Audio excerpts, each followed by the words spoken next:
waiting for the connection to go. Testing 1, 2, 3, testing 1, 2, 3. Looks to be good. Go. All right. So it looks like we have connection to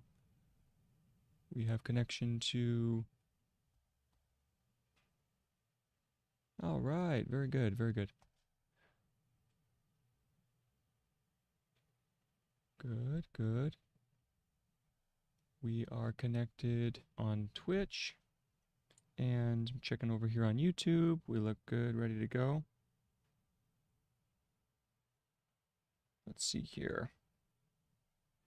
Checking this out, making sure that everything is working as it should. It looks to be all right.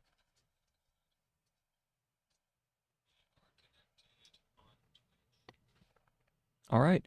Hopefully we have a good, strong connection for both pages. I know that yesterday I was running into issues with the stream dropping suddenly, and it was right about now. So hopefully we're able to solve that. If not, then I'll simply just restart the stream and we'll go from there. But let me go ahead and exit this page right here. So good morning, everybody. Today is August 1st. We're in August now. And it is 9:26 in the morning, the year 2026 of our Lord, Anno Domini. And so with that, I'm going to go ahead and get started. We have the first part of the stream is going to be adding some words to the Gregg Shorthand dictionary, so making them using GIMP and Inkscape, drawing a raster image, turning a raster image into a pathway or a vector, and then exporting that vector to the website and uploading it via GitHub in order for all you wonderful people to be able to see the forms and use them in your own studies. Okay, so first off, let me introduce myself. My name is Nathan, and I'm doing this stream for the purpose of demonstrating the acquisition of academic tools. Okay, I believe that academia is like any of the other trades or crafts in that there's a certain set of key tools that is absolutely essential to have and to maintain in order to be functional and proficient in the realm of ideas. So in the same way that as a carpenter or as a doctor or as a lawyer or any of the trades, you have a set of tools and you have to continue to use those tools, and you become skilled in their use and in your understanding of them. In the academic world, it is no different. So there are 3 basic tools. I mean, obviously, everybody knows you have to know how to write, you have to know how to research, you have to know how to do all those things, talk with your colleagues and debate and all those different aspects of the academic world. Everybody already knows that. What I believe is somewhat lacking in the understanding of academia is the simple tools. There are a set of primitive tools, almost like the hand saw and the hammer of the academic world, that are largely neglected. Those skills are the ability to write something well, to write something clearly enough so that you are then able to go back and use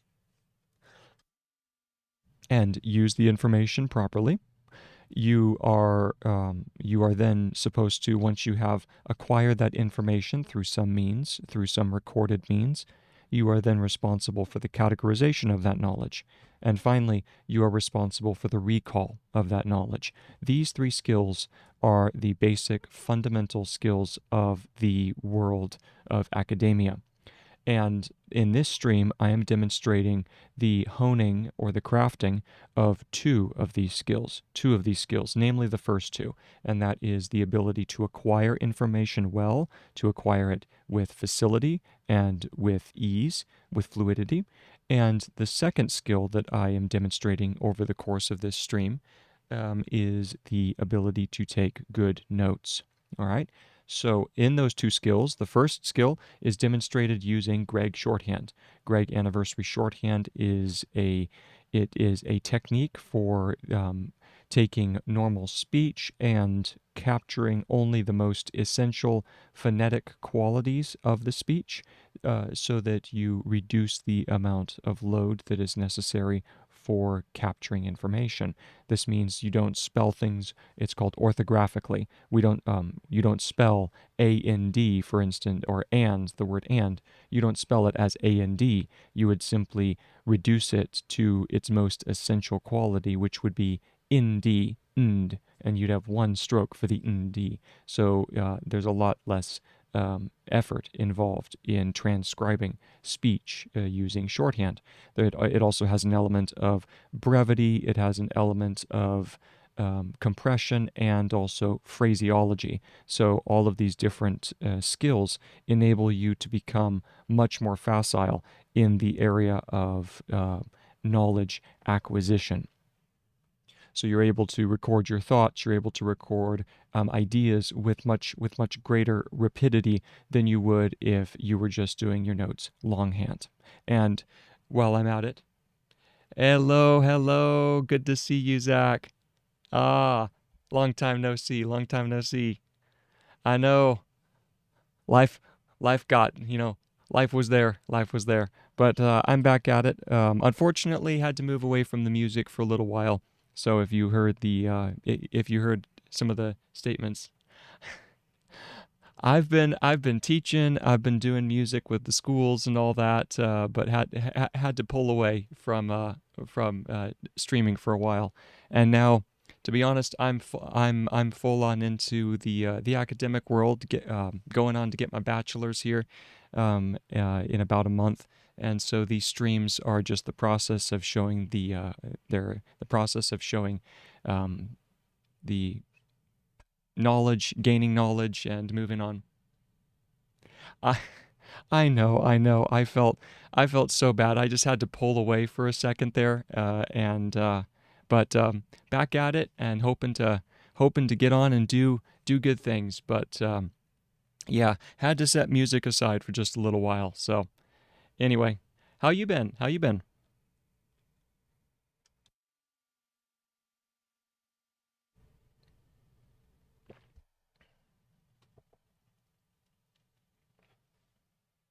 All right, so as I was saying, the purpose of this stream is to demonstrate acquiring basic academic skills, and so Gregg Shorthand, obviously, it's not for everybody. It's not a skill that everybody needs to have. Oh, you're telling me it's been a hot summer, yeah. All right, yeah. Oh, it's been here in Southern California. We've been hitting 110, with humidity, and yeah, it's brutal. It's brutal.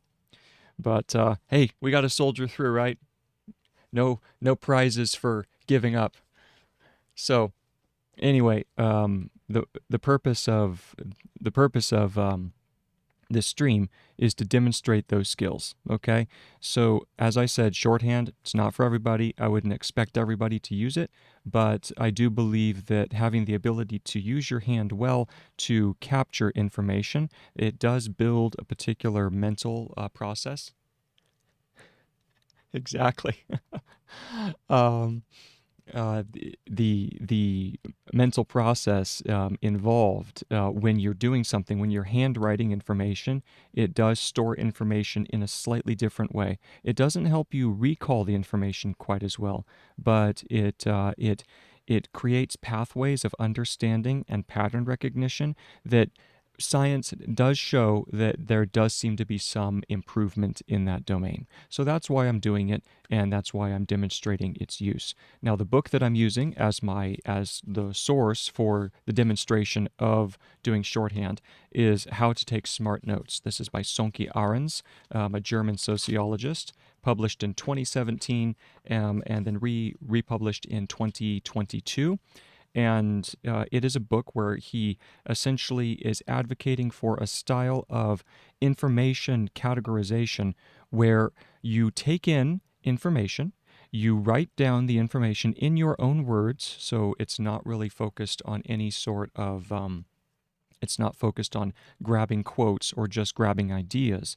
You actually take the information, you write the information down in your own words, and then what you do is at the end of the day, once you've done all your studies and everything, and you're going back over what you've studied during the day, you look at this piece of information and you determine, is this piece of information useful enough for me to turn into a context independent piece of information? Context independent. This means that you could take this idea and you could put it anywhere where it fits. You don't have to know the original source. You, of course, note the original source on another piece of paper, so if you ever have to use it, you can go back. You kind of have a breadcrumb trail, if you will. But you take this piece of information, it's called a slip, this little note, and you write it in such a way where it stands on its own 2 feet. It stands on its own 2 feet, and then you take that piece of information and you insert it in your collection of notes that you're expanding outwards. And that is your job as a researcher. Your job as a researcher is to collect this group of notes and then have the ability after the fact to then write your papers, create your arguments, create your dissertations, theses, all these different endeavors, all these different works that academia produces. You have already done your research by building out this slipbox method, also known as the Zettelkasten method. So anyway, that's the purpose of the smart notes, and that's what he's advocating for, and that's why I said that the second category of the academic world, the second tool that the academic must maintain and must adhere to, is that of proper categorization of information. It's like making sure that your toolkit is laid out properly so that you're not searching for a particular tool, you're not searching for a fastener. If you were to do an analogy to a tradesman, you have everything laid out exactly in the order in which you normally work, so that way you're not wasting precious brain energy on retooling. You get in there, you do the work, and you get out. That's the idea of the categorization of information. Okay? So with that being said, I'm now going to add some words to the dictionary, okay? So most of the time during the stream, it's very boring. It's essentially a mental workout is what you're watching me do. So if you like watching people work out in the gym, well, first of all, why? And second of all, this is like the more boring version of that. So, but this part is kind of interesting, and that is actually creating the words. So, for instance, we have a word like decontextual. Decontextual. So for that, if I go over to the dictionary, I have to construct that word from another one, which would be context. Okay? If we have context, and I want to go to segment so we can see what sort of segments we have, you see here that in the word context, that's K, which stands for con, KN, and then we have a T for tech, and then X for context, okay? And that's an example where the Gregg shorthand methodology really truncates things, okay? Now, one thing I do want to note is you're going to see some switching back and forth as far as the form of the word is going to look like one form, as you see here. If I switch it over to normal mode, this is the way that most people would study Gregg shorthand, okay? They would write it normally from from left to right, just the way you would write normal speech, okay? So it would be k, t, t, and that would be context, okay? Now, I am left-handed, and so that means for me it is better to write my strokes from right to left in the same way that you would write Hebrew or Arabic, okay? So therefore I write in what is called mirrored format. And so for me, I switch the value over to mirrored, okay? So as you see here on the website, that is the form in which I do my work, okay? From right to left, just like Arabic and Hebrew, okay? But you are going to see, when I do the demonstrations, you see it written from left to right. The reason for that is I take the source in OBS and I mirror it. I mirror it so that you can see the procedure as if it was to be written normally, okay? And so let me now demonstrate how that works. Here in Gregg, or here on the on GIMP, which stands for GNU Image Manipulation Program, if I go to write that form, context, then as you see, I'm writing here, and on the screen it appears to be written from left to right normally, even though from my POV I'm writing it from right to left. Okay, so that's just a little explanation of the difference. Now what I have to do is I have to do decontextual. So for that, what we do is we're going to start down a little lower, and I have to add a D stroke, which is a long forward stroke, and then I add an E on that. So we go decon. And actually this one has to go under like that. So this is decon. Do it a little lower. Decontextual. Like so. Decontextual. And let's go ahead and straighten that up just a little more here. This is the first copywork I've done today, so my hand is a little bit stiff, getting used to it. All right, so there is decontextual. And we're going to go ahead and grab the value, cut, and paste it over in Inkscape like so. All right, once it's in Inkscape, this is the vectorizing or the pathway. Then what I do is I cut the value and I convert it into a pathway. I apply the change, and then I'm going to go ahead and export this pathway to turn it into the decontextual, okay? So we go back over here, and we're going to export the value. We want to export it as an SVG file, and I also want to make sure that I have my pathway pulled up. So we go over here, text editor, and I need to pull up the pathway.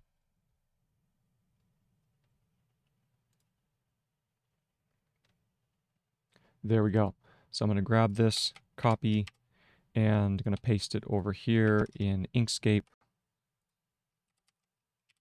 Okay, and then once we're in here, this is going to be decontextual.svg. Once we have decontextual.svg, we go ahead and export the file, and now that is done. We then delete the form because we no longer need it. The SVG has been extracted. We go back over to GIMP, and we go through the whole process again. Contextual, decontextual, and then we need decontextualized as well. So we have decontextual and decontextualized.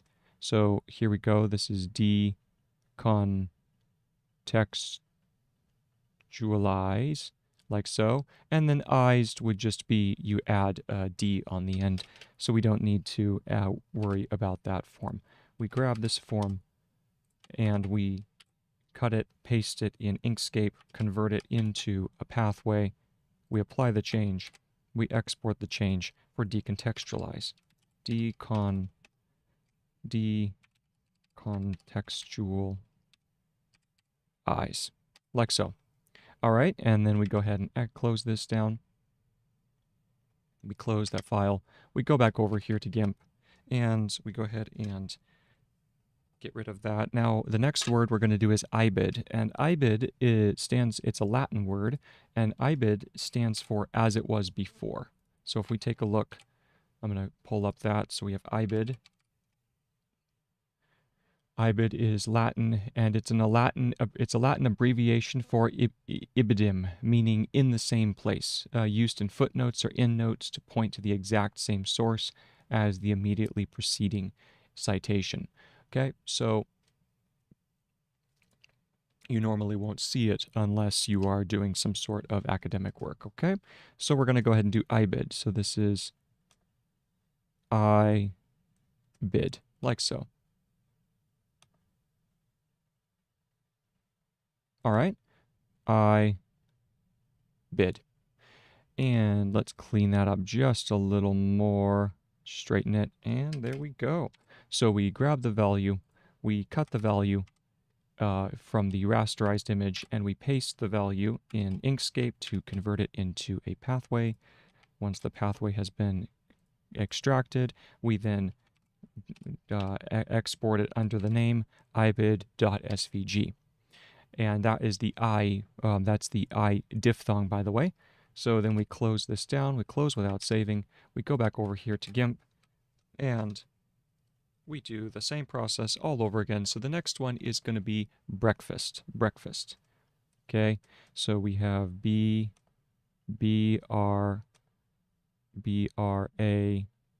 and then F-A-S-T, breakfast.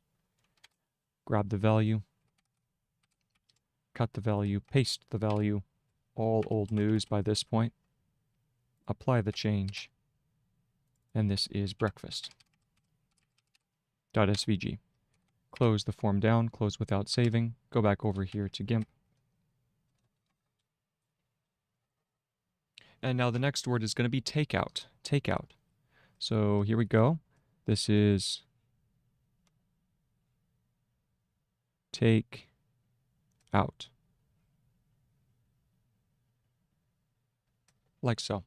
Take out.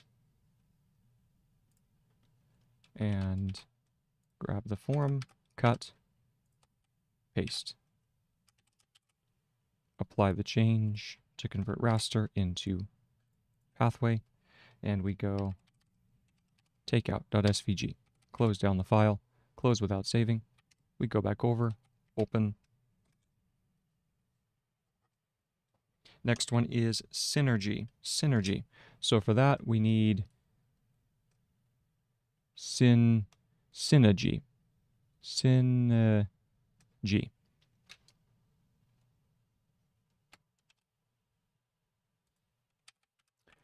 Take the form, export the form, apply the change, boom, we're done. Synergy.svg,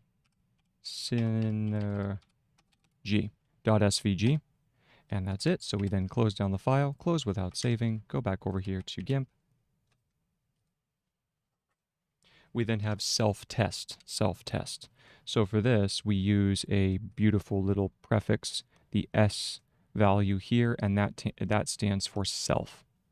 If the entire word, the first portion of a word is called a prefix, and if a prefix is shared across multiple words, then Gregg creates a specific form for it. So things like post, things like self, things like center, things like intella, textual, that sort of thing. Those are called prefixes. All right, so we have self, and then from there we go test, self, test, like that. We grab this value, cut, and we paste over here in Inkscape as self-test. Apply the change, and we then convert. So this is self, and this is hyphen, self-test.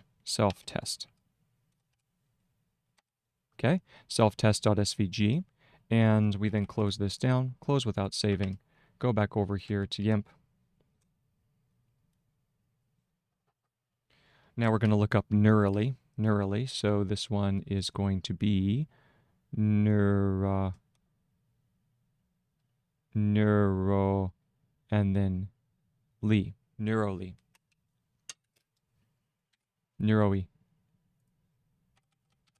Cut, paste, apply the change, export. This is neurally. Okay, neurally.svg, close down the file, close without saving, go back over here. Next one is rationality. So rationality is here. So this is ration. We take ration, and then we add an L below it. Rationality, for rationality.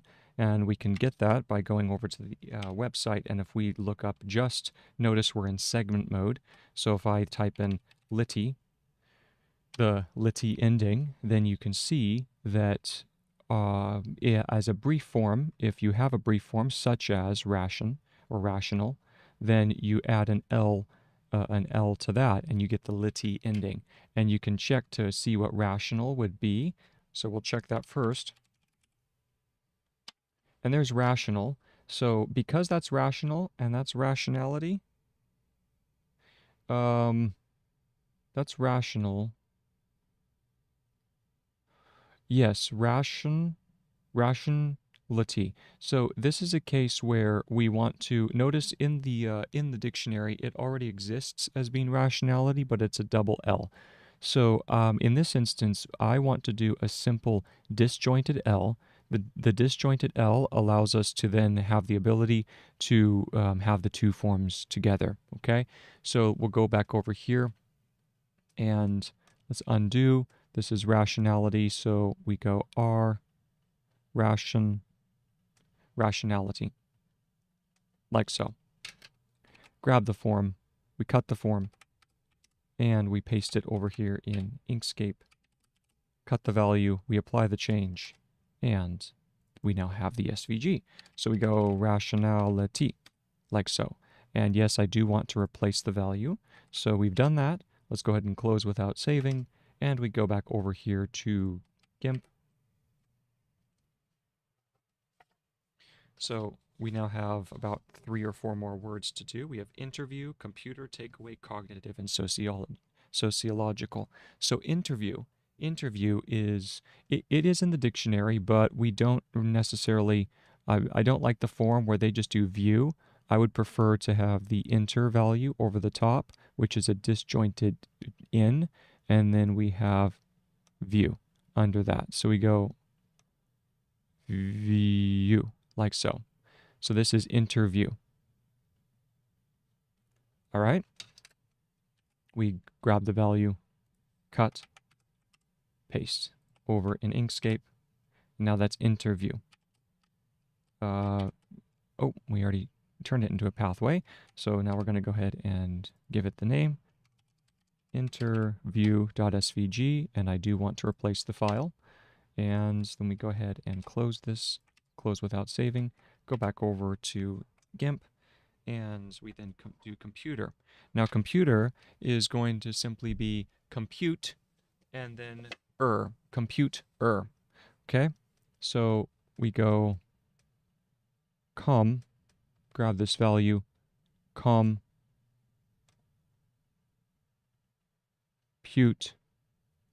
and then a disjointed R. And if we look up that in the dictionary, and that, so we're going to look up compute.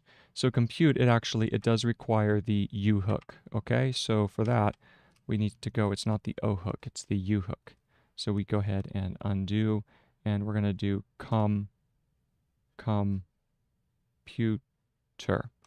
disjointed R to show that it is an ending. Okay, so this is computer. We grab the value, cut, paste, and convert the raster into a vector image. Computer.svg. We do want to replace the file, and that's it. We close without saving. We go back over here to GIMP. We now need take away, which I believe we did take out. Now we need take away. So we have take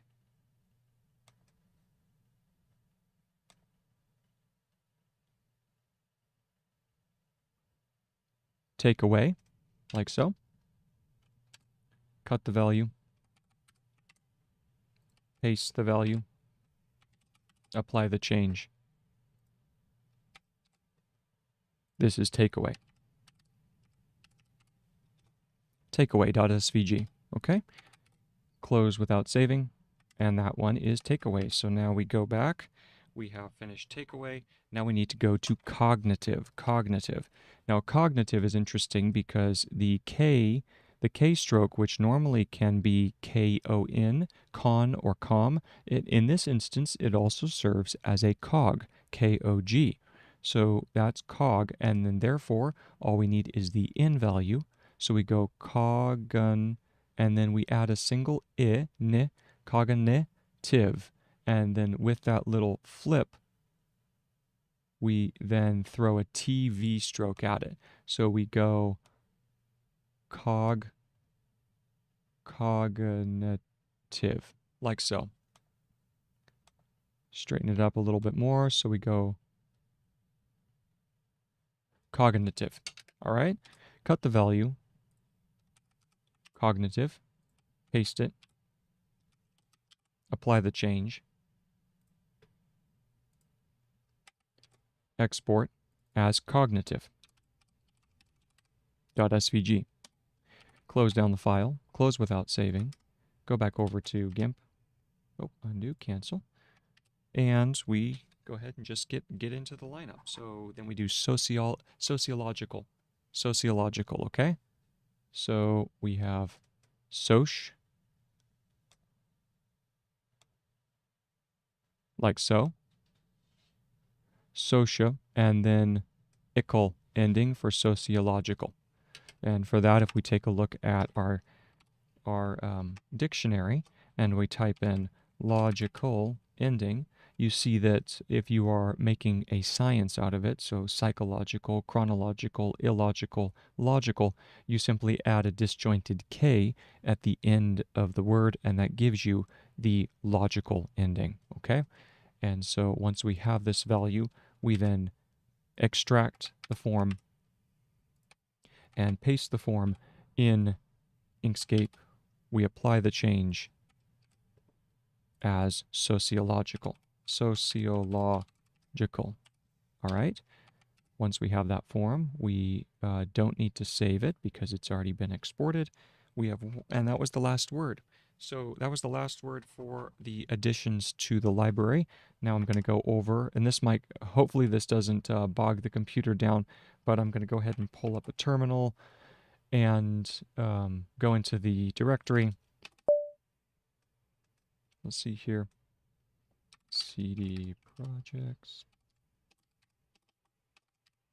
Gregg, and then I'm going to go ahead and export these, and hopefully it doesn't bog it down like I said, but it might possibly do so. So here we go.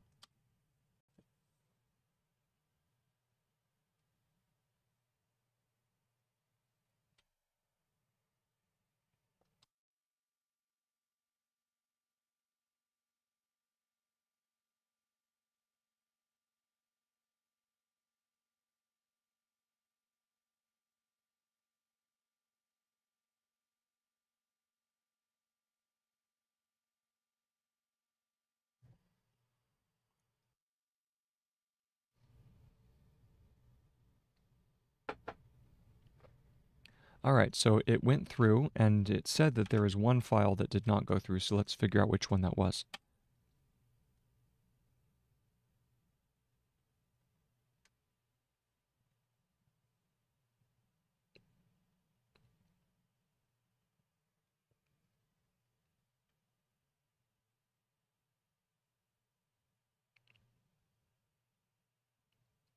Ah, yes, that's amorphous, and it had no... So amorphous was added to the dictionary. Oh, it said there is a problem with the deploying process for render. Okay, that's not very good. We'll have to see if we can fix that. So this one, Gregg Media Amorphous. Let me check and see if I already have Media Gregg, and we're looking for a...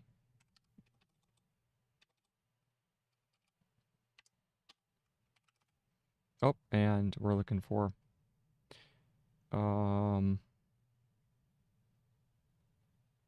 Let's see, I'm looking for copy amorphous. And I already have amorphous.svg, so I'm going to go ahead and remove amorphous.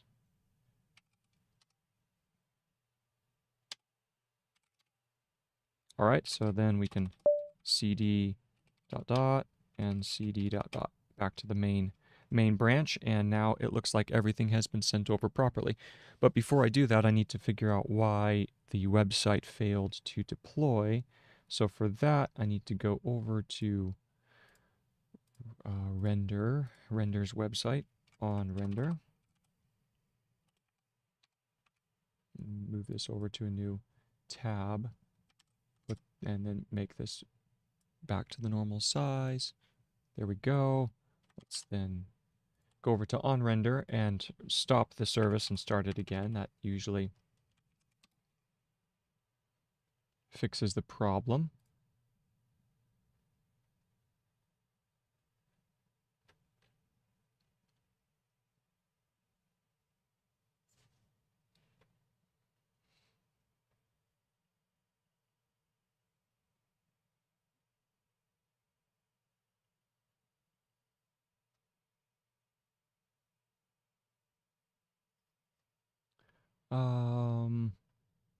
I should already be here, right? Why this website looks a little... Yeah, I'm already here, so where's my... They sent me to the splash page. I'm pretty sure, yeah, last used, I was signed in with Google. There we go. Being nice and slow. Oh, let me go ahead and close down. I can close down GIMP. We don't need to save any changes, so that's GIMP closed down. I can close down Inkscape. Don't need either of those. All right. And let me just sign in here.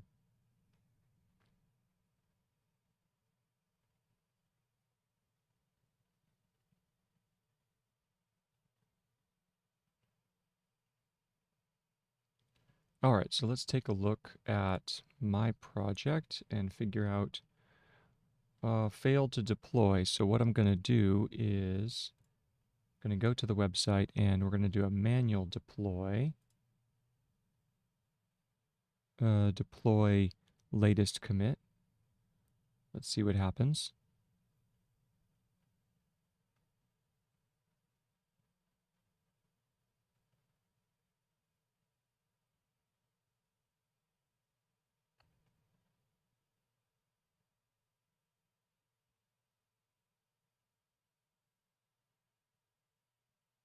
Looks like it's building properly. Just waiting for it. Yep, it deployed. The build was successful. Just letting it do its thing. Ah, I'm sorry. I just now saw your comment. Oh, is that Sir Paul? I am doing Gregg Shorthand, Gregg Anniversary Shorthand. So that's I just finished adding some more words to my dictionary. As you see down in the description below this video, I have access to my website. I'll actually demonstrate that here. I just had to manually deploy manually deploy my website because it had failed. But as you see here, let me go ahead and minimize this screen. I built a website back in June, and it allows me to search for, let's look up word, for instance, okay? And once I have the word, then I can switch back and forth between mirrored and normal mode, light and dark mode, okay? And then exact and segment. So if I'm looking for just the word itself, if I'm looking for just the word itself, then I have it in exact mode. And also, if I search for it, it gives me a little bit more information. So just let it do its thing. There we go. So as you see, it gives me a little bit of information regarding the frequency of the word, the class of the word, its IPA, and then the major system numerical value. All right. So there we go. Now it's time to get back into the actual work of Copywork. Okay, so I have everything else pulled up. I need to go ahead and pull up Zernal, and I need to switch my view over to the website and make sure that we have Gregg pulled up, or Zernal pulled up here. Open the selector, make sure we have the newest window. And we already have Gregg pulled up, so we are ready to go. looks like I'm set. Let me proceed. All right. So we were on page 95 of How to Take Smart Notes by Sonke Ahrens, and he is currently talking about his own process for writing smart notes. So he had just, see if I can remember where I was, by skimming through the slip box, we had gotten that much. It was correct. Slip box is here. By skimming through, here's a sentence. Looking slip box. There's a question there. Inequality. That was question. To find answers to the questions. Correct. The first choice for further inquiry is the slip box. There we go. So if I grab my little highlighter, we'll start here. Correct. The first choice for further inquiry is the slip box. Maybe there is something on show, let's see, what would that be? A social, something on social inequality that helps me to answer these questions. Or it, let's see here, or it lessons. Let's see what that one would be. AutoZone. Okay. Or it lists. No. Or at least. Into intentional. No, that's not right. Or at least an indication of where to look. All right, so that takes care of that form, and now we were beginning this second paragraph by skimming, so I need to go ahead and drop a paragraph marker here. So this is by skimming, starting at this point. By, and then we'll read to where we currently are. By skimming through the slip box, I might discover, yes, I might discover that these ideas could also be helpful.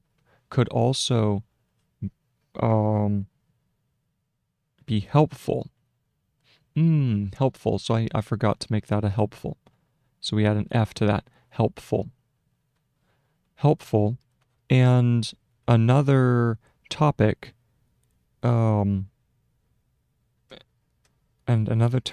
I haven't thought about.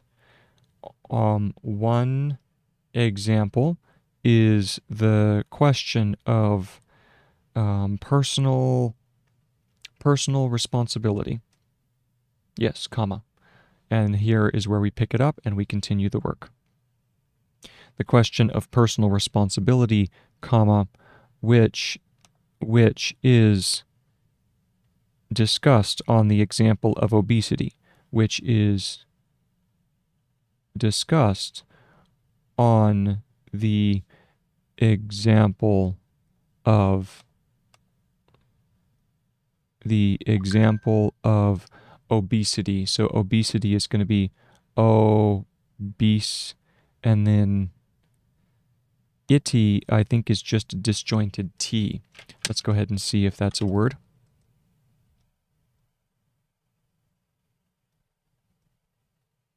Okay, so we're going to check that out here and do obesity.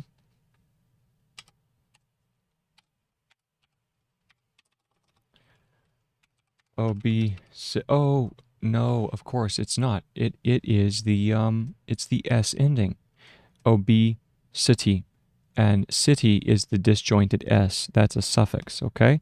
So we go obesity, like that. Obesity and the influence of hormones. And the influence, so we have influence. Let's check and see if that is correct.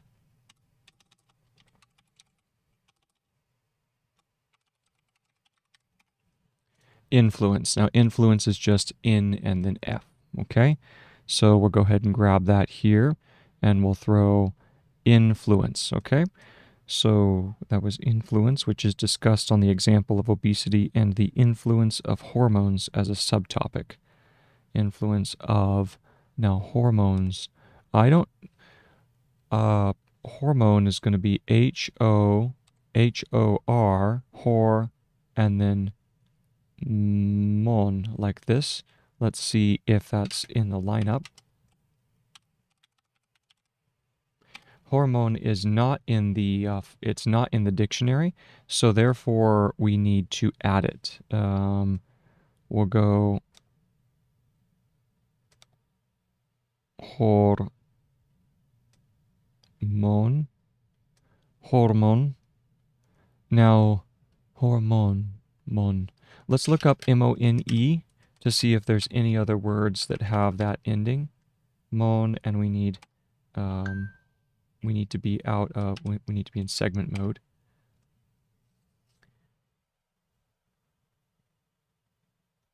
So if we take a look at hormone, we're looking at M-O-N-E, and there are no words in Gregg or in the dictionary currently that have a mon ending, M-O-N-E. So there's really nothing to help us there. There's also, there's horse, H-O-R, which is the first part. Horse is probably the only word where it's an H-O-R. There's also horrid, hornet. So you see those are all the variations where we have H-O-R for hor, and then so hormone is going to be a combination of the two, okay? So with that being said, let's go ahead and add that here. So we're going to go H-O-R-M-O-N.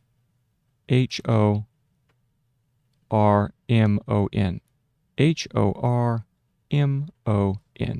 like so. All right, so that's hormone, and I'm going to add that to the dictionary later. So I just write that down, hormone. All right, proceeding.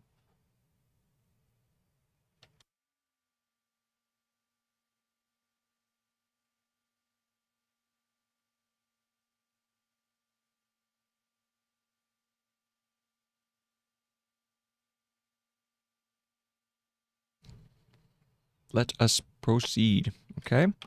So that was the end of this line of text, and now we're going to go down to the next one over here, and the influence of hormones as a subtopic to a philosophical discussion.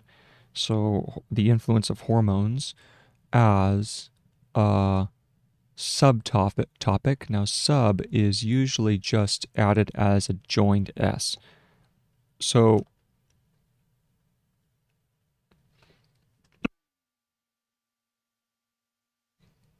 if we take a look at subtopic here, we see, let me go over to, I need to check over here on Gregg, on the Gregg website, okay?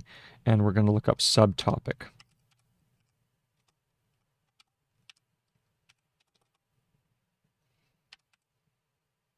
And subtopic, I have already added it, as you see. So that's an example of subtopic. Let's go ahead and straighten it up just a little bit here. And we go sub, undo, subtopic, okay? Subtopic.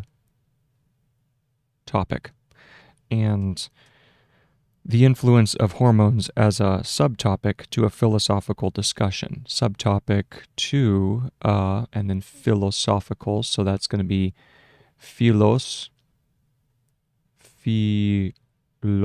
and then ophical is just the disjoined, it's a circle, I believe. Let's go ahead and check that out. Philosophical.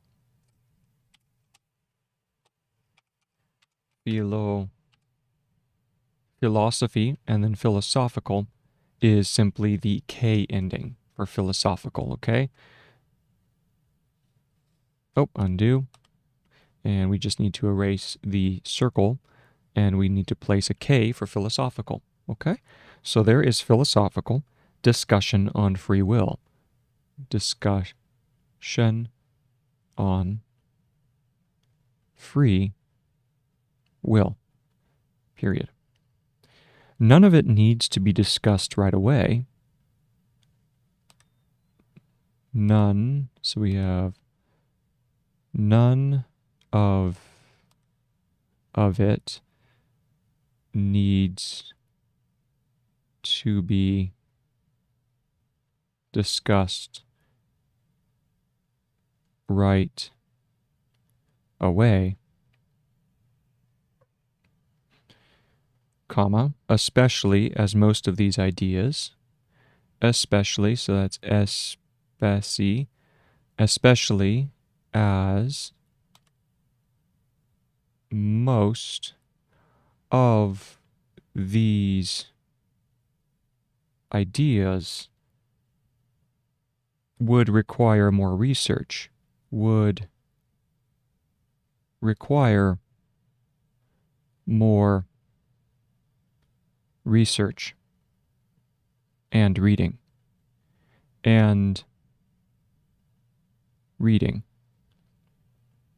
period. But there is also no reason, but there is also no reason not to write down the possible connections, not to write down the possible connections and come back to them later. And come, that's KM, so come back to them later, period. Comma, if my research points me back to them. If my research points me back, so that's points me back to them. Points back to them. Points back. Points.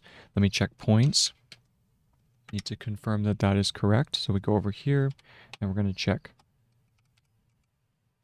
point. And that is correct. So that's points. Now, one thing we want to do is we want it to be just a little bit more pronounced up above the line of writing and then down. So that's points back to them. Back to them. Like so. Back to them. Later.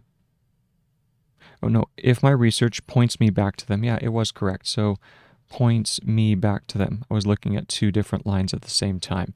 So let's go ahead and do points me back to them. All right, period. The more notes the slip box contains, the more notes the slip box contains, and contain is KNTNS, comma, the more interesting and prolific this step. The more interesting and prolific. And prolific is going to be prolific. Let's see if that's correct.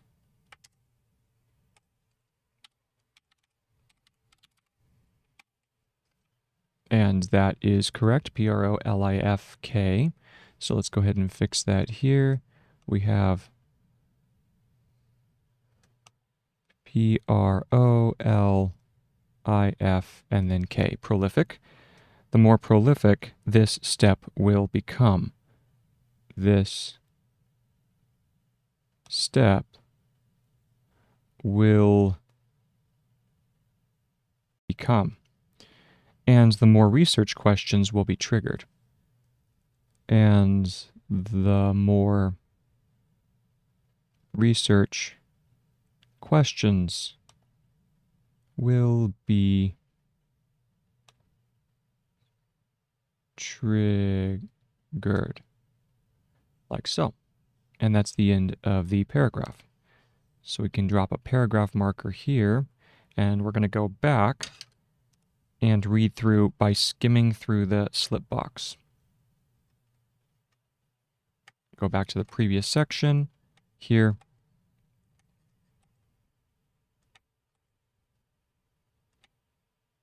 All right, and we begin.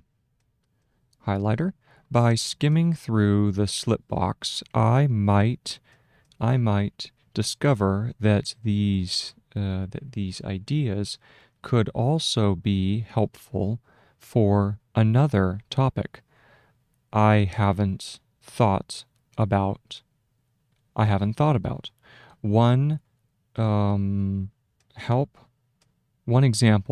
One example is the question of personal responsibility, which is discussed on the example, or in the example, which is discussed on,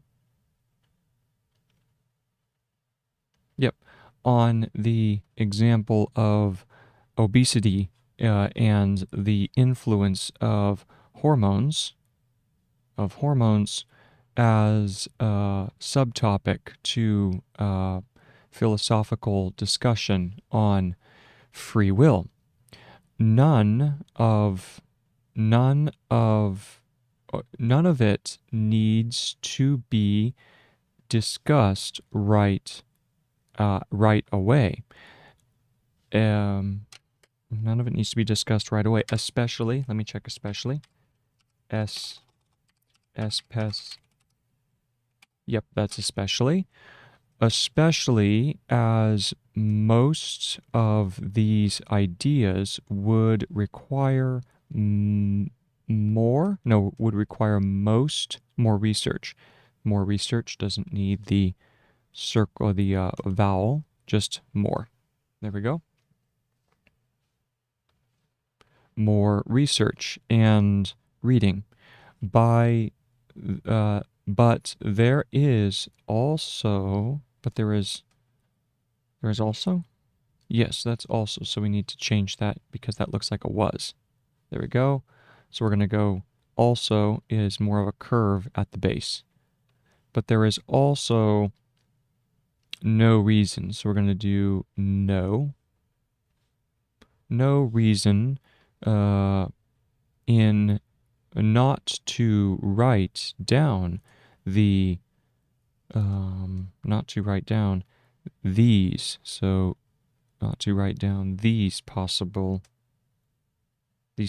connections. So I need to do these down, these possible, like so, possible connections, and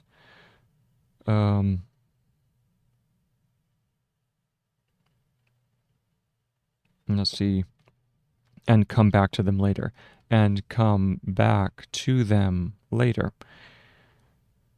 if my research points me back to them. The more notes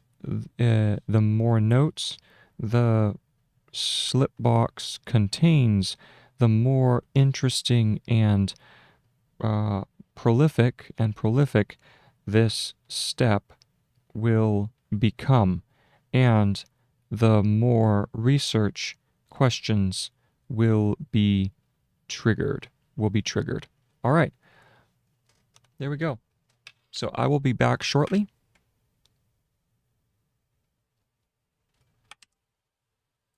One second.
All right, hello, hello, back at it.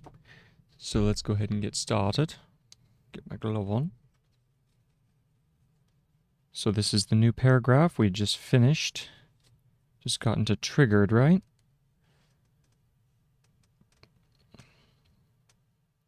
Yes. The more notes contains, the more interesting and prolific this step will become, and the more research questions will be triggered. All right, so now we'll go ahead and continue going on to page 96. And this is the end of 11.2 and the beginning of 11.3. Just by writing down these questions and making possible connections, just by writing down these questions, and making possible connections, making possible connections explicit in writing.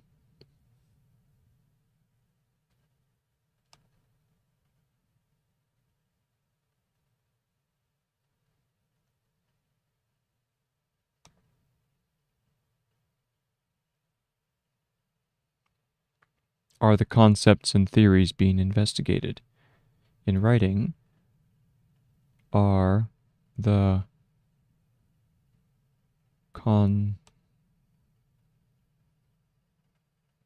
concepts, confirm that that is concept.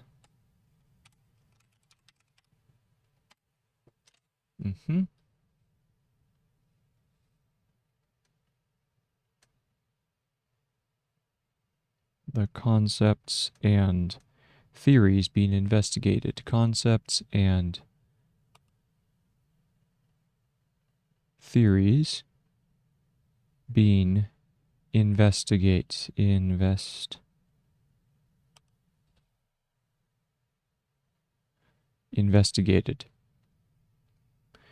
Their limitations become as visible as their particular angle. Their limitations become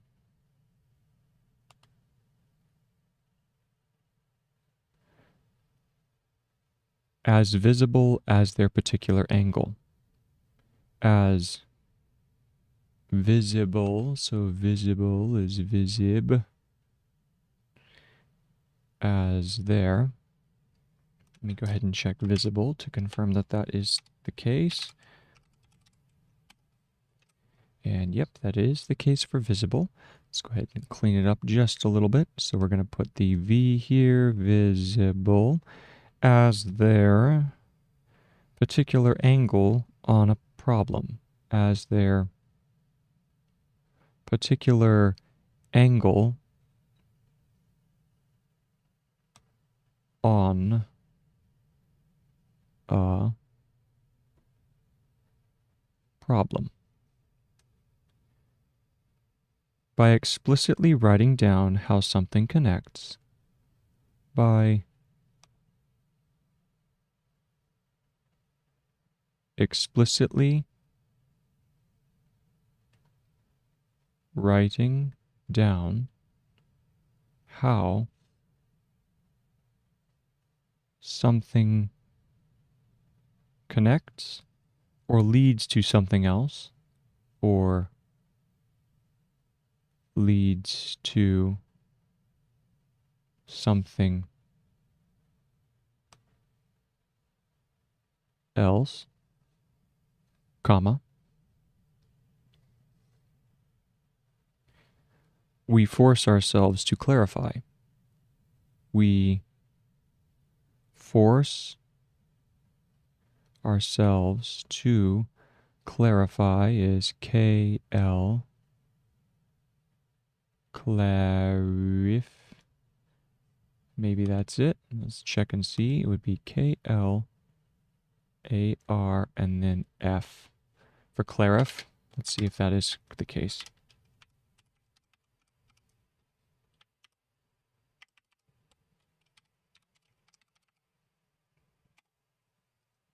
And yes, that is the case. Now we need to stretch the L out a little bit more.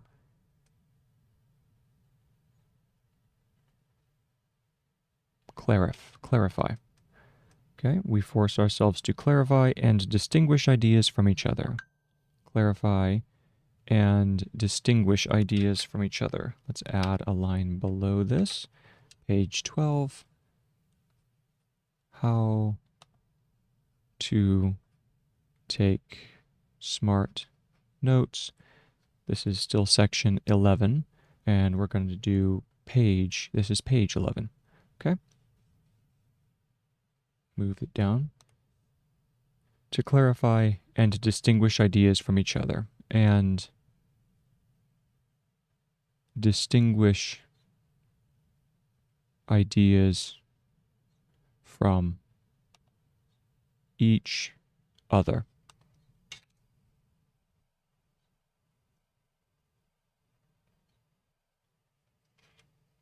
All right, each other. Let's go ahead and confirm that that is each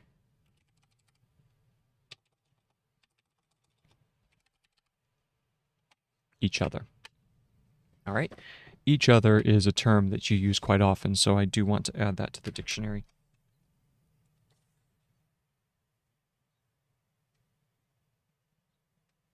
All right, so there's each other.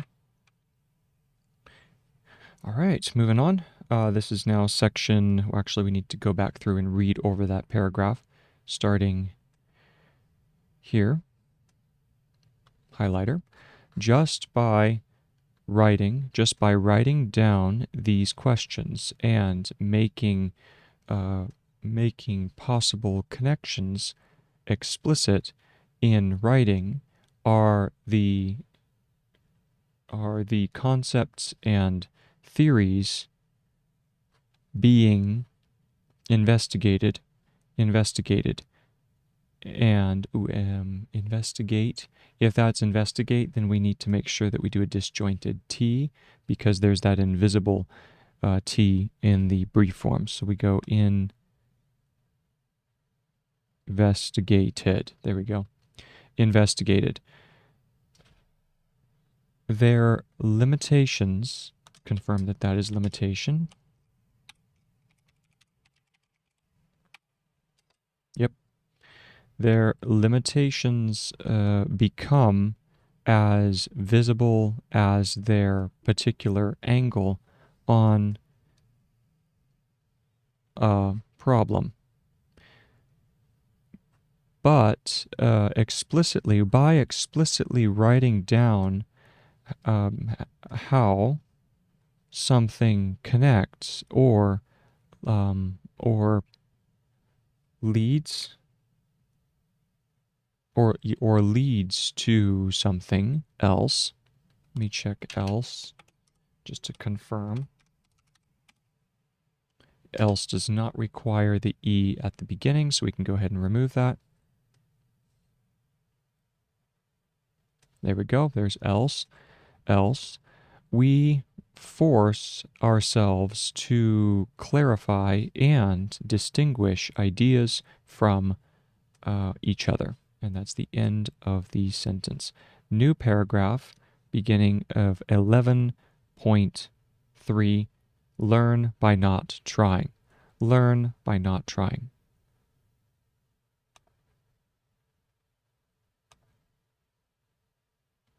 Learn by not trying. New paragraph. And here we go. This is William James, a quote from William James. Selection is the very keel on which our mental ship is built. Selection is going to be selection. Let's see if that is correct.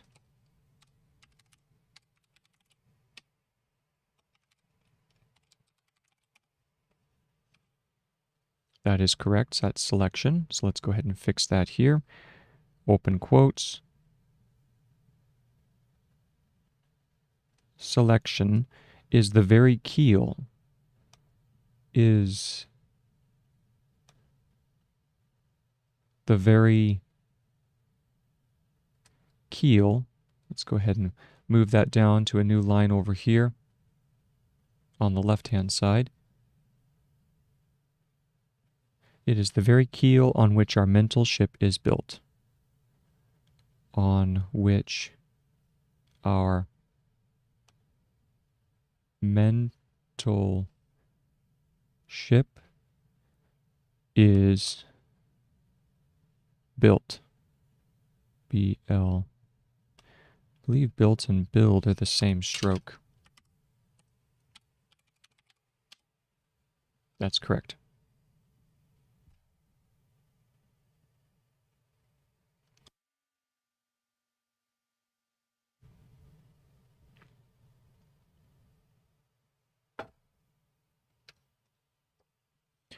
Ship on which it is built, period. And in this case of memory, its utility is obvious. And in this case of utility is util, and then ity is going to be ity, that's city, ity. We'll start with this. It might be just be util for utility. So if we go u, e, u, til, like that, util might be utility. Let's check that. Disjointed L, of course, of course.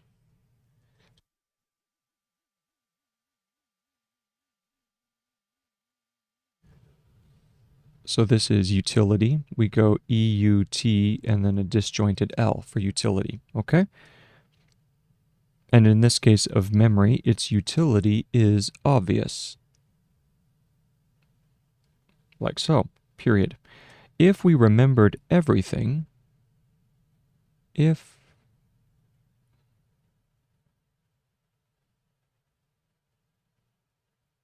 we remembered everything, comma, we should on most occasions be as ill off.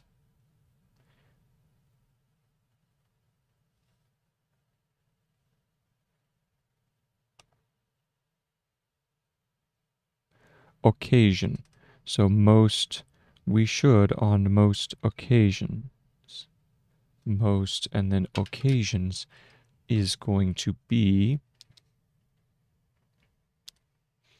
see if I've got this, it's going to be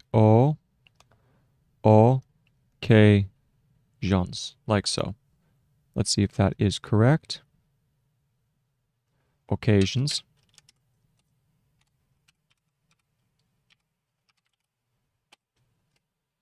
No need for the extra O at the beginning. It is just occasion. So we go occasions, okay? Be as ill off as if we remembered. Be as ill off as if we remembered nothing. As if we remembered nothing. Period. It would take as long for us to recall a space of time. It would take as long for us to recall,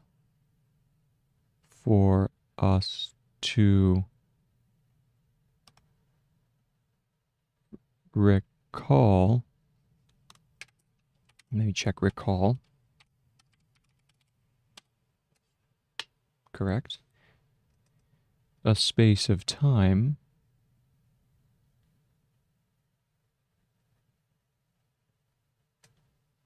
as it took the original time to elapse, as it took the original time to elapse, as it took the original time to elapse,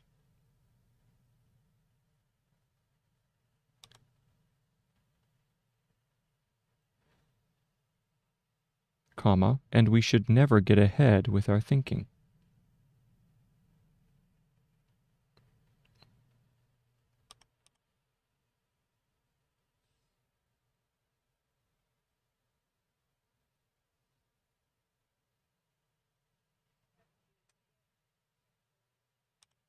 Ahead. I don't, have I done ahead?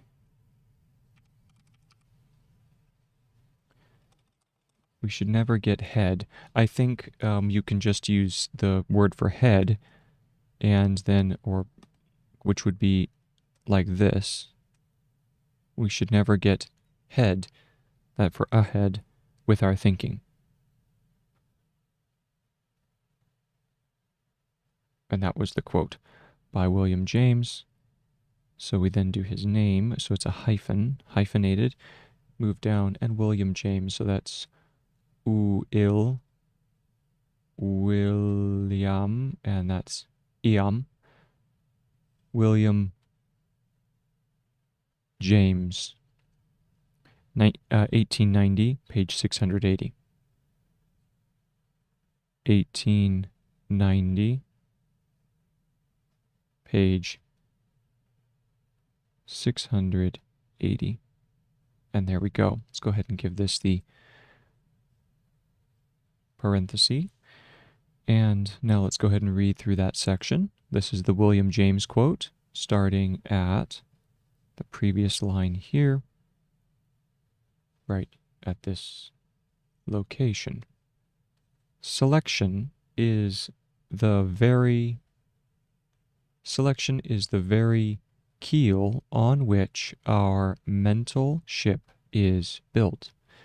And in this case of utility, and in this case of memory, and in this case of memory, its utility. So lost a whole line. Let's go ahead and add it up here. Of, and then we needed memory, its utility. So memory up right here. This is a line, should be memory, its utility. There we go. Memory, its utility is obvious, period. If we remembered everything, comma, we should on most occasions be as ill off as if we remembered nothing. It would take as long for us to recall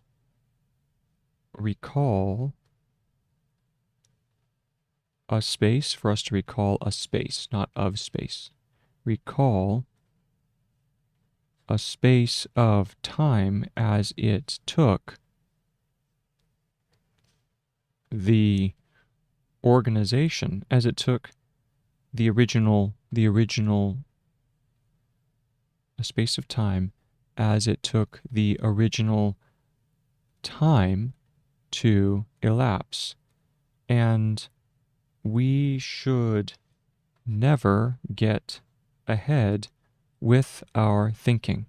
That was William James, 1890, page 680. New line.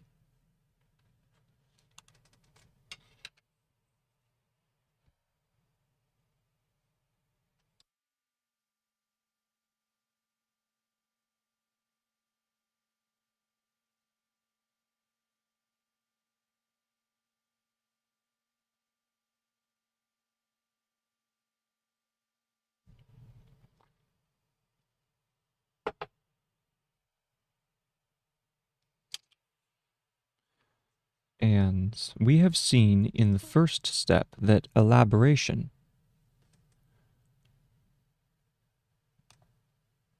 we have seen in the first step, that elaboration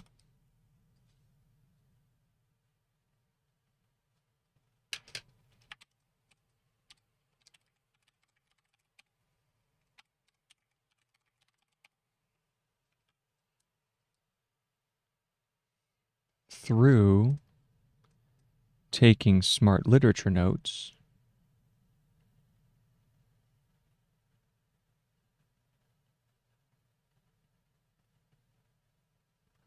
taking smart literature notes increases the likelihood that we will remember. Increases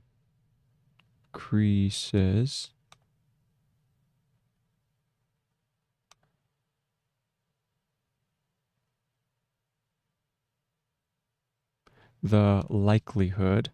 So that was increase, and now we need likelihood.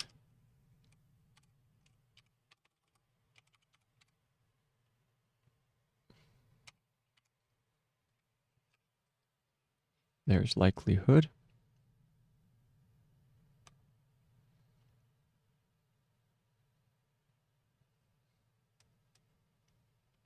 That we will remember what we read in the long term.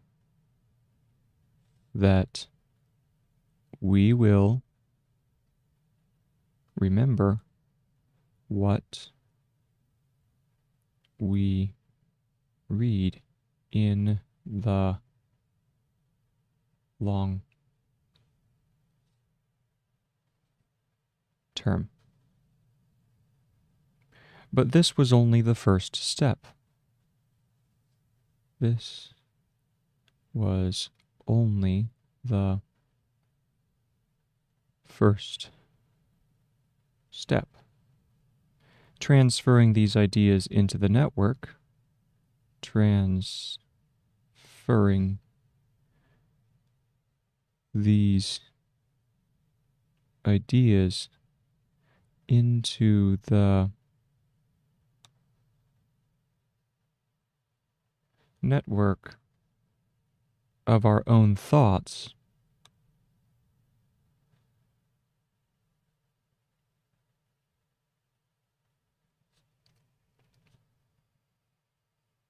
our lattice work of theories,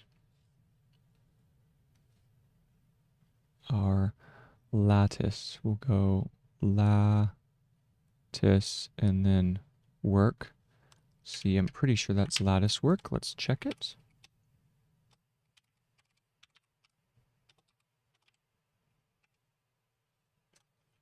Correct, that is lattice work. Of theories,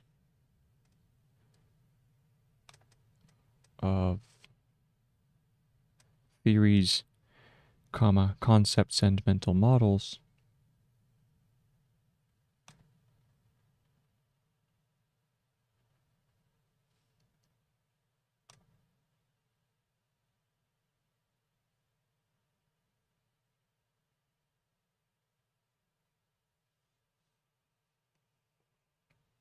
In the slip box, so models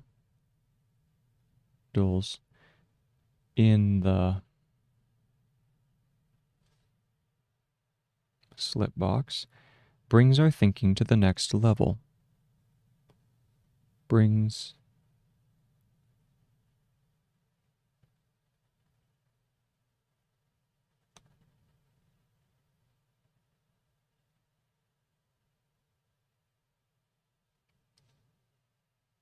period. Now we elaborate these ideas within different contexts.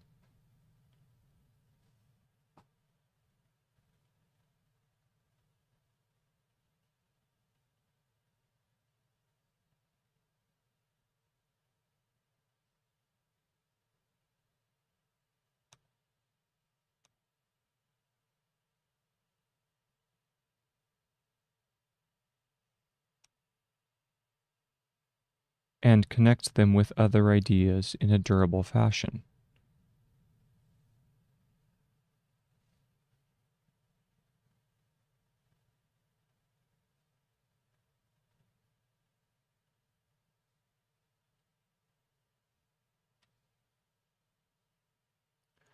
durable,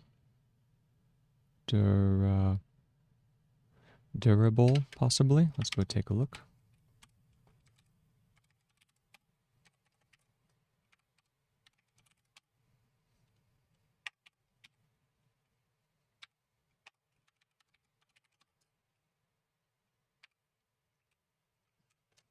That's correct.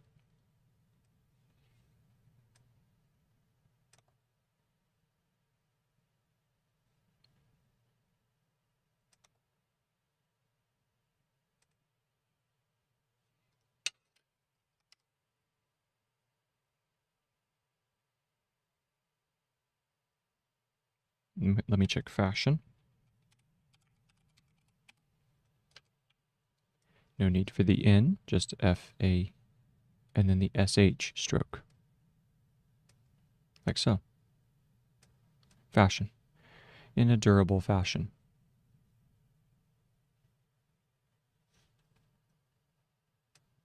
The literature notes are going to be archived.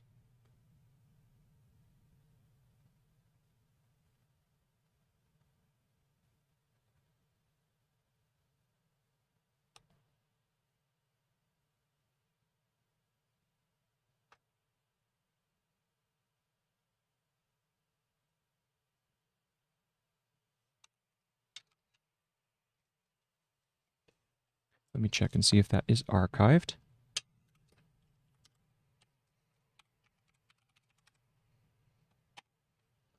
Requires a V. Archived.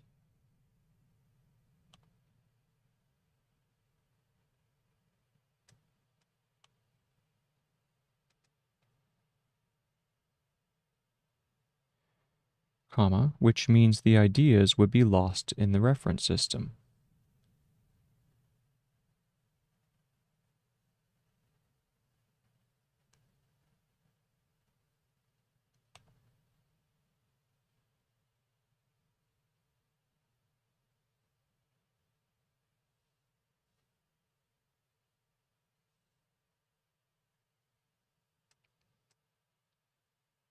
If we didn't do something with them.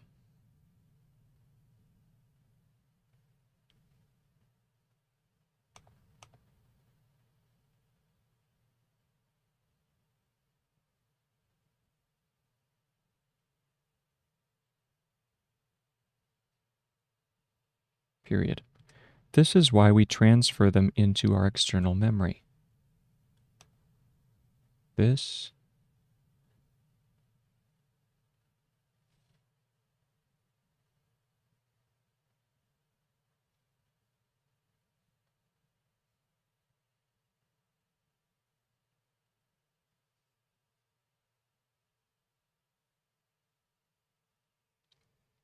comma, the slip box.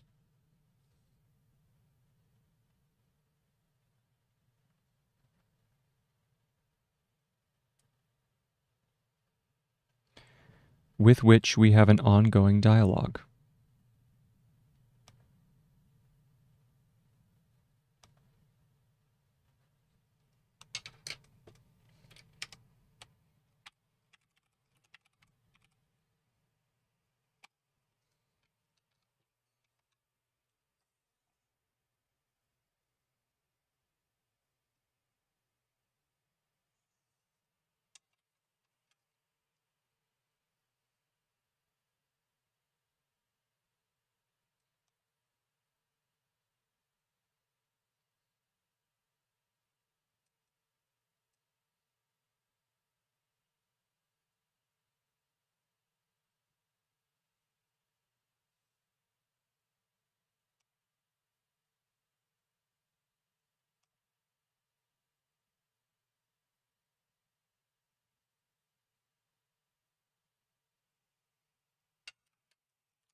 and where they can become part of our active set of ideas.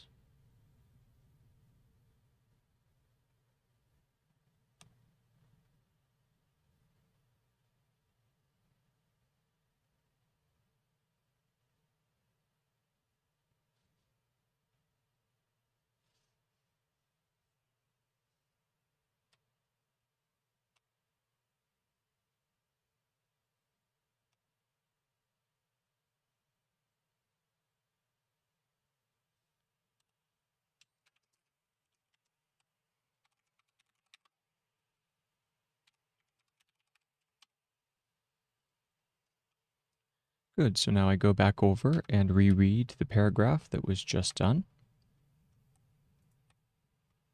Go looking for the previous paragraph marker.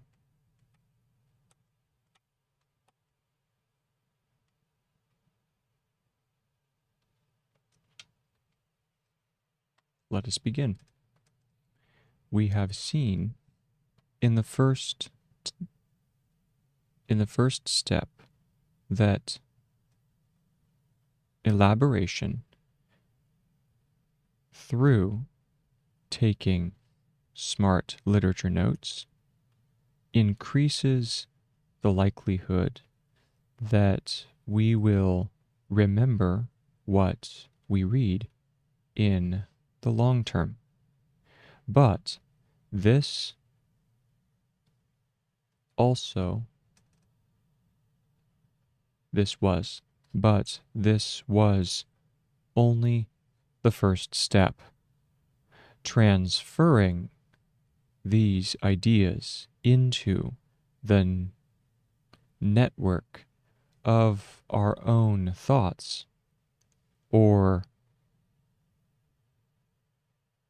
our lattice work of theories, concepts, and mental models in the slip box brings our thinking to the next level.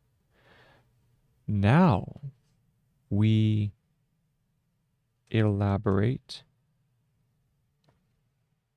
these ideas within different contexts and connect them with other ideas in a durable fashion.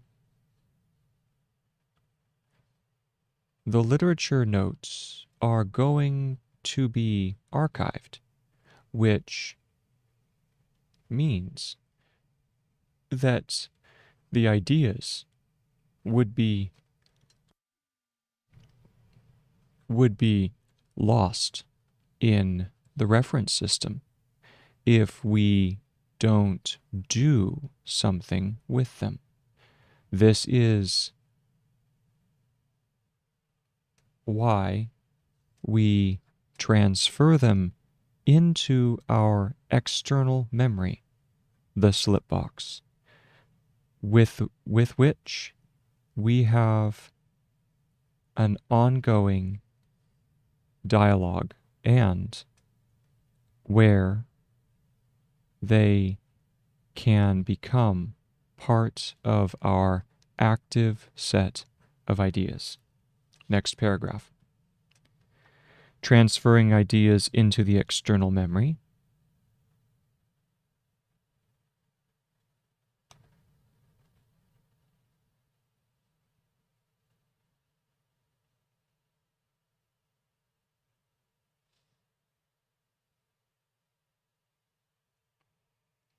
Also allows us to forget them.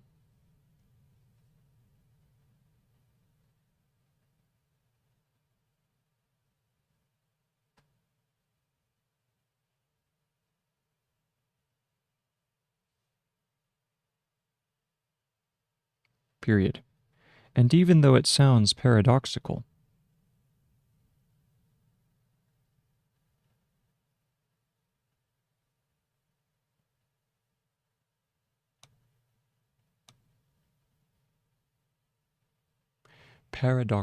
I believe para is a prefix, and then doxical would be dox and then it also has a circle at the end for the suffix. So it's 3 strokes put together for paradoxical.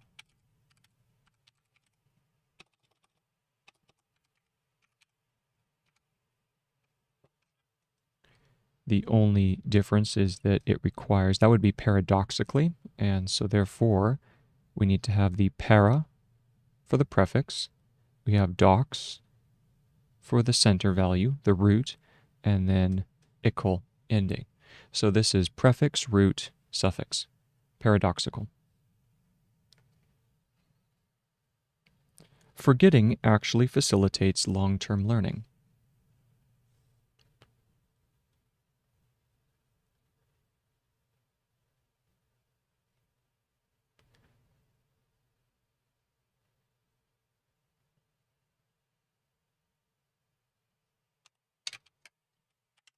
Let me check facilitates.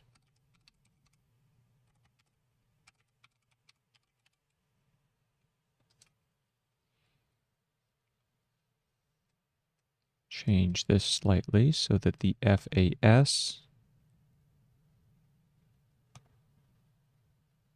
facilitates.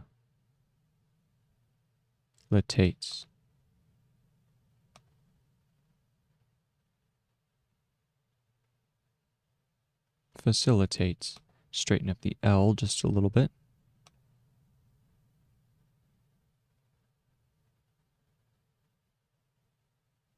Long-term learning.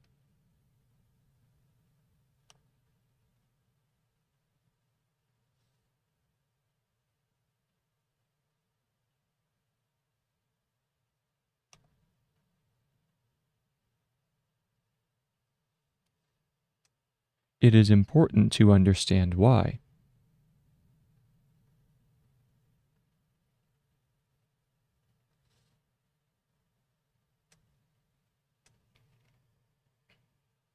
Comma, because there are still many students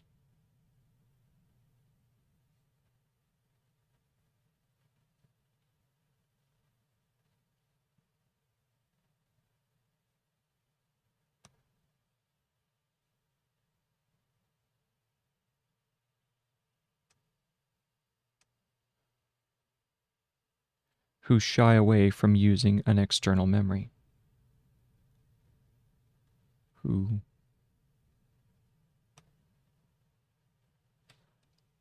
check shy.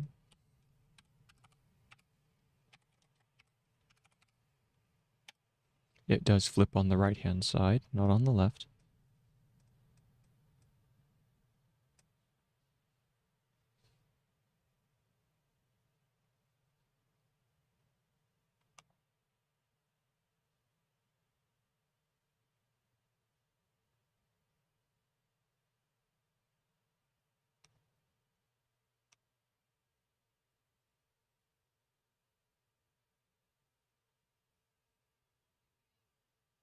They fear that they would have to choose between remembering things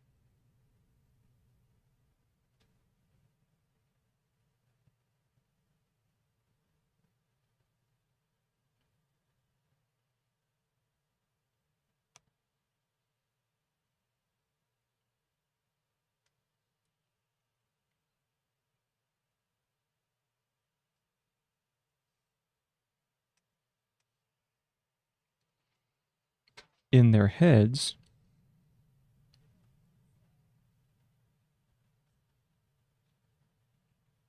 and then there's a parenthesis, which wouldn't require an external memory,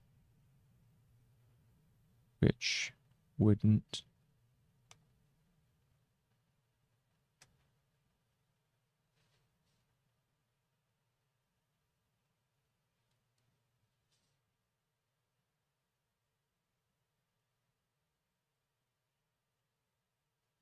close parenthesis, or in the external memory.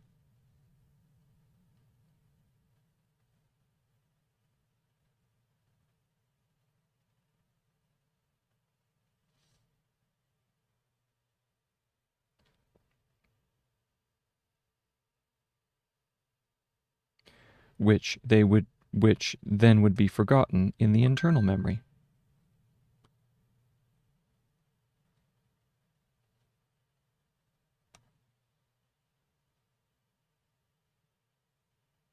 Forgotten. Forgotten.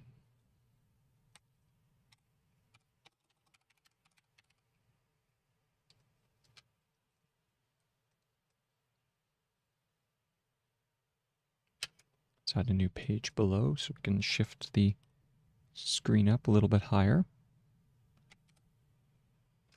How to take smart notes, section 11, page 12.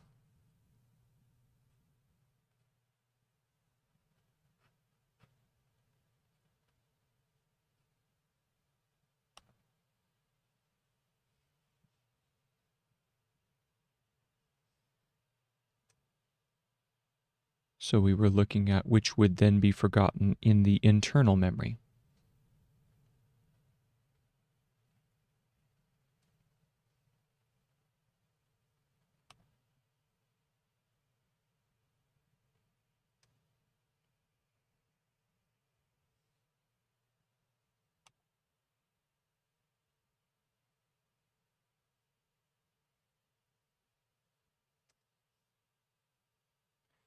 This is a false choice. This is a false choice becomes obvious.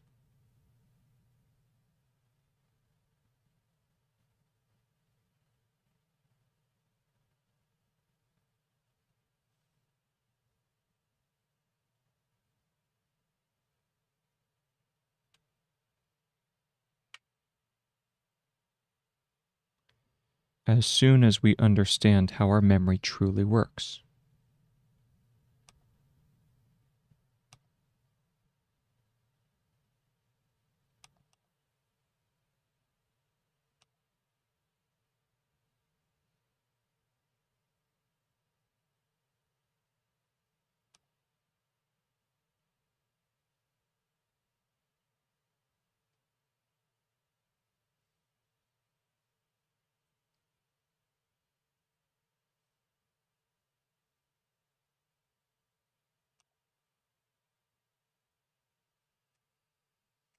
It's not truly understand as soon as we understand.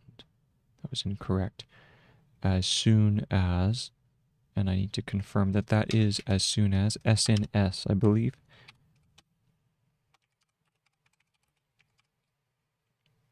That is correct. As soon as we understand how our memory truly works.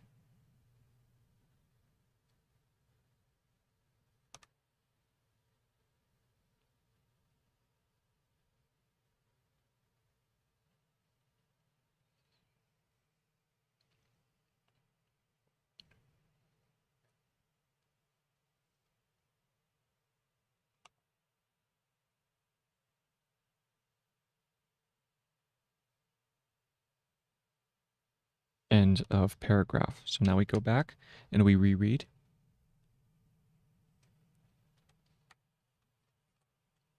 Jump back to the previous paragraph marker. Transferring ideas into the external memory.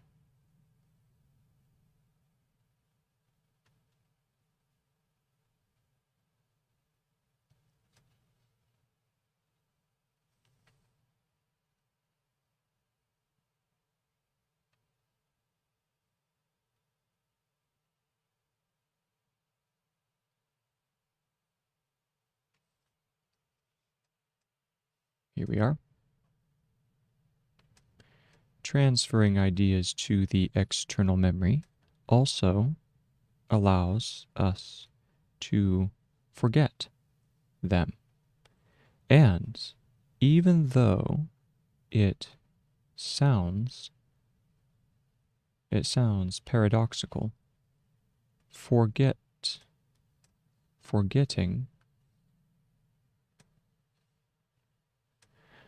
actually facilitates long-term learning. It is important to understand why, because there are still many students who shy away from using an external memory. They fear that they would have to choose between remembering things in their heads,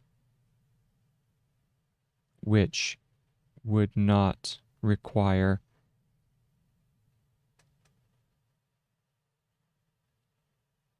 an external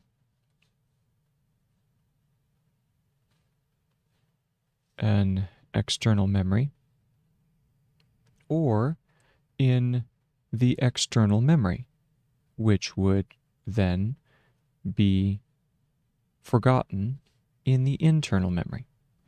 That this is a false choice becomes obvious as soon as we understand how our memory truly works. New paragraph.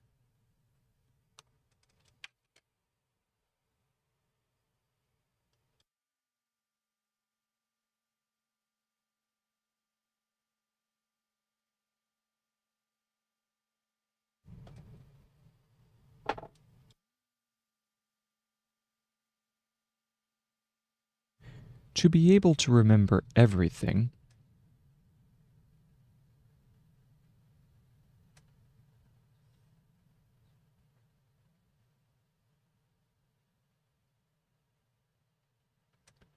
and not have to resort to any external memory,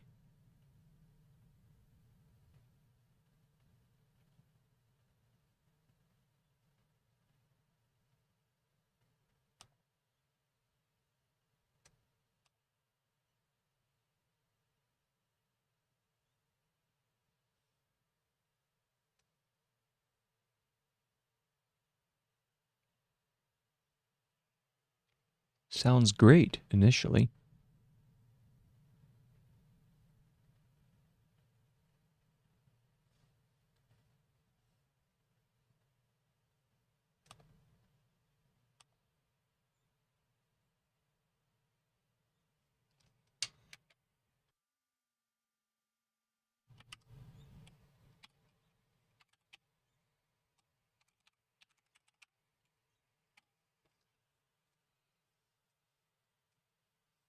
Initially uses the backwards L hook.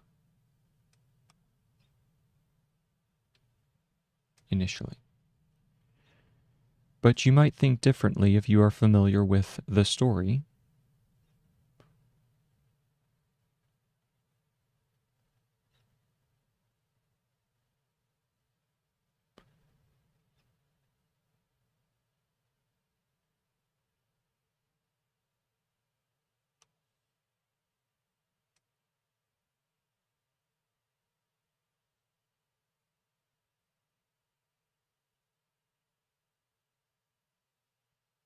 Of a man who was really able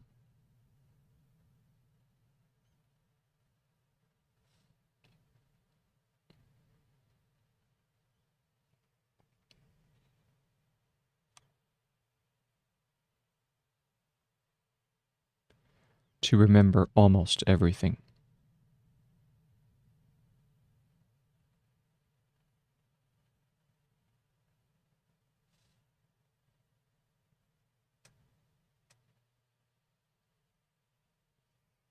The reporter Solomon Shereshevsky.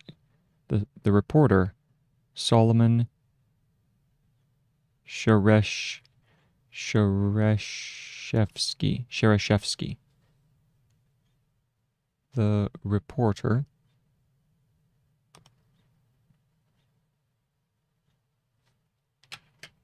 see if that's report.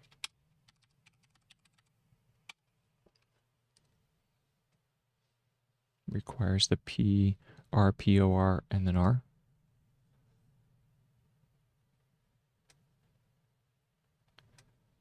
Solomon Sherashevsky. Solomon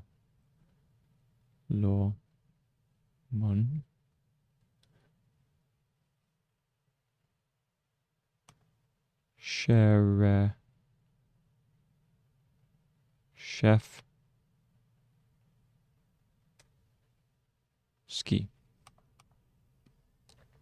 Sherashevsky. Sheriff. Chef.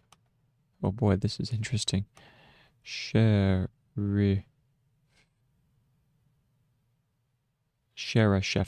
That's what it is. Sherashevsky.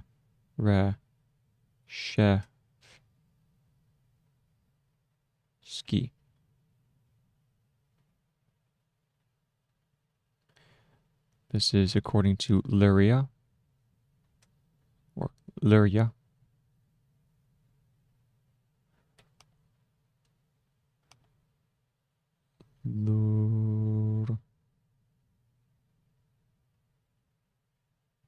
Luria, 1987.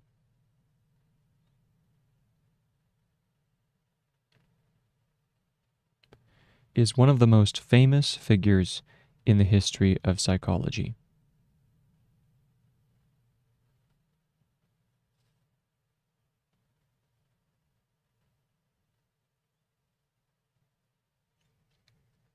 Famous.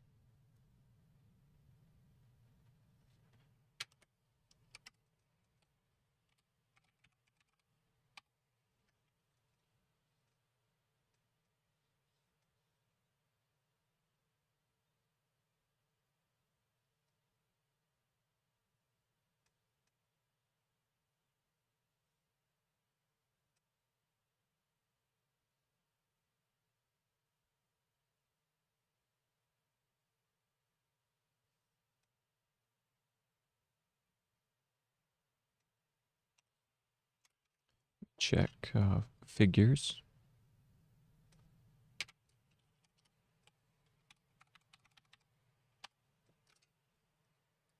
Requires the R. So let's go ahead and get rid of this and we'll do figures.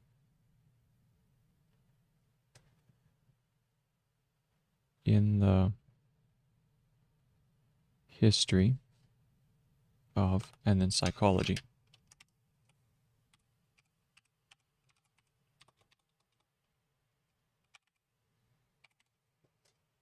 The U hook curves in the opposite direction.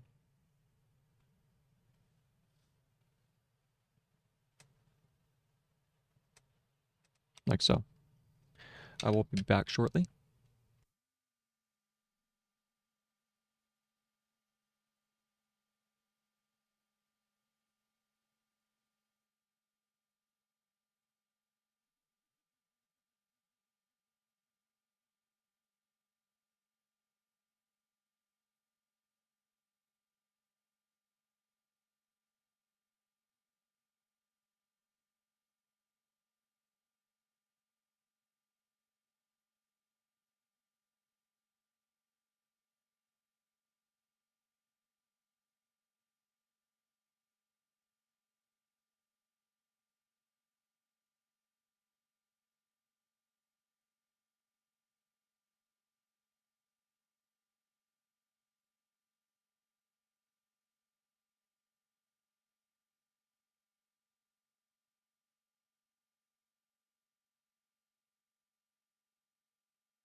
So back at it, let's go ahead and get started.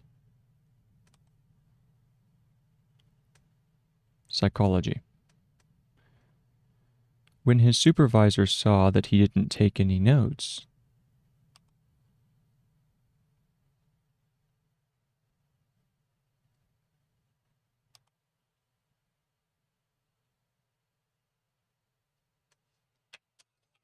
let's check to see if that's supervisor.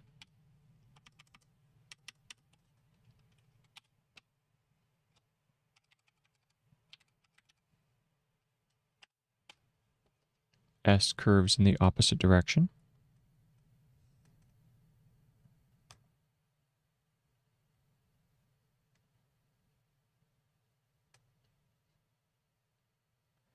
Saw that he didn't take any notes during their meetings.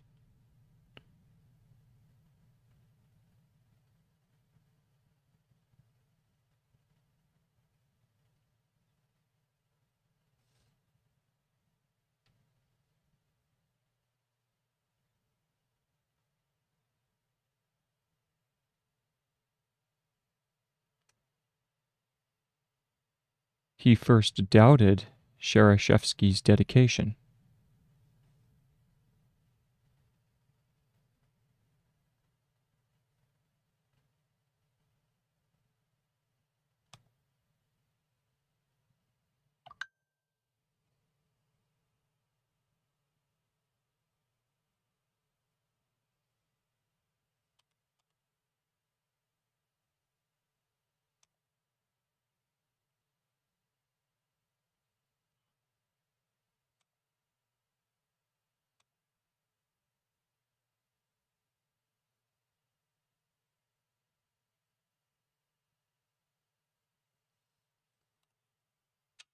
Check doubted.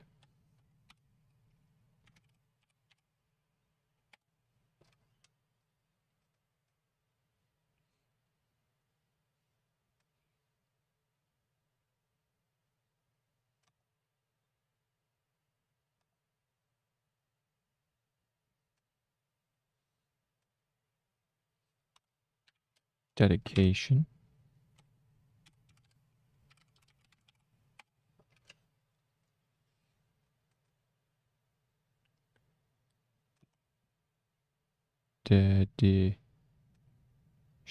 Dedication. Longer stroke to do the D and the T. To the job.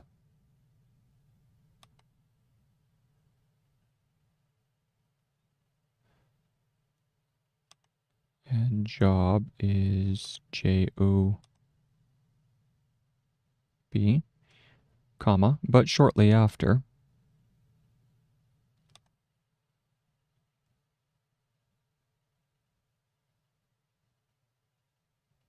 Let me check shortly.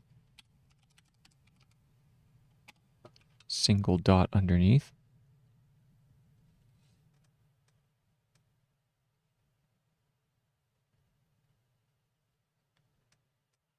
It was rather his own sanity that he doubted.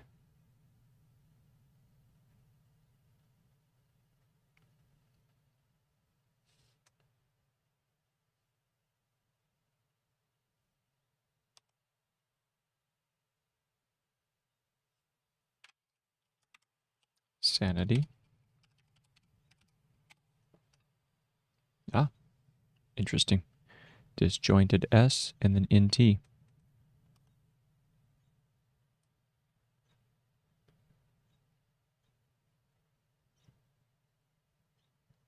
Period.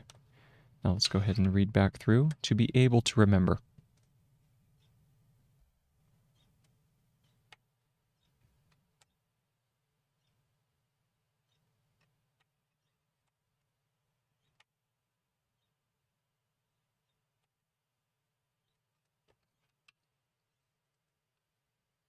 To be able to remember everything and not have to resort to any external memory sounds great initially, but we might think different when might think differently. If, but you might, but you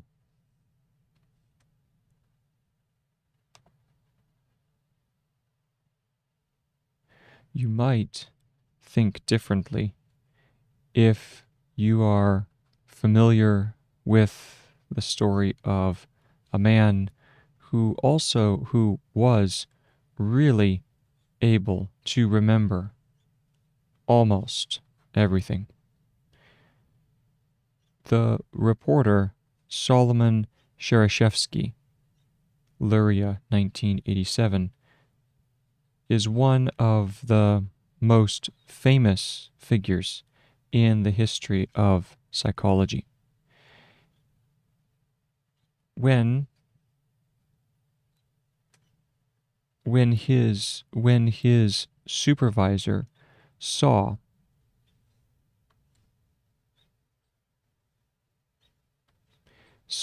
that he didn't take any notes during their meetings, he first doubted Shereshevsky's dedication to the job, but shortly after, it was rather his own sanity that he doubted.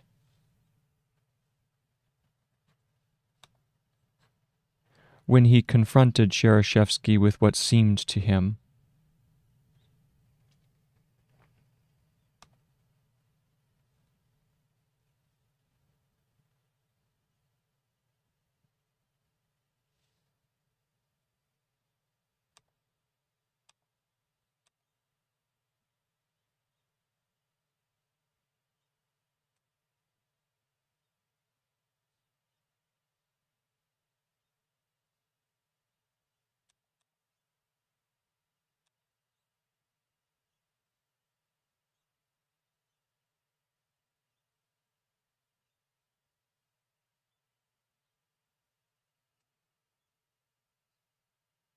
like lazy behavior, with what seemed to him like lazy behavior,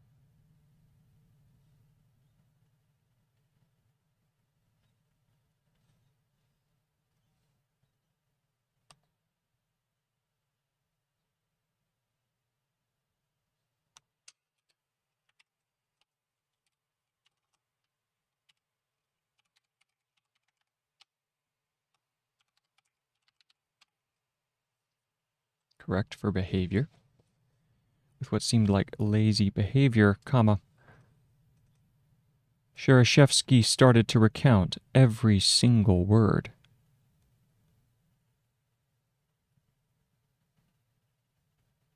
Shereshevsky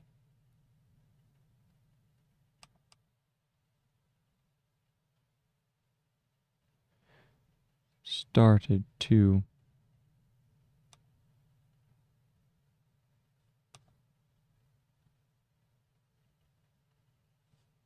recount.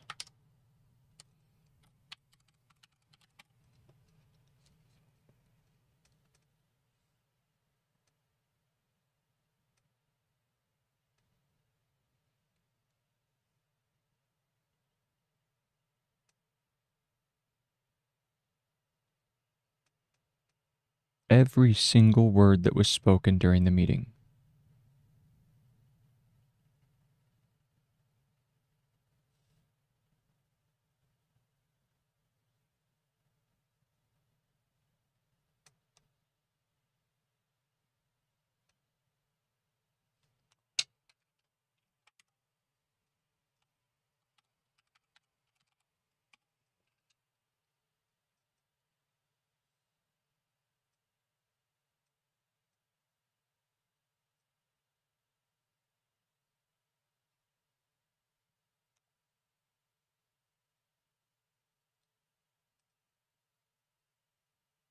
And continued to recount verbatim all the meetings they had ever had.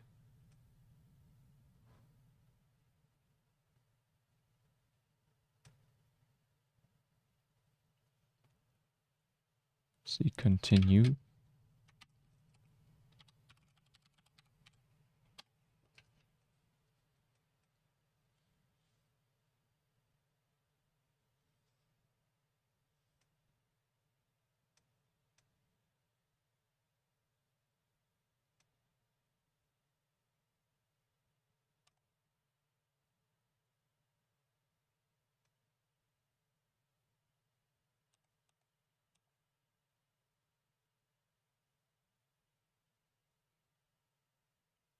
verbatim all the meetings they had ever had.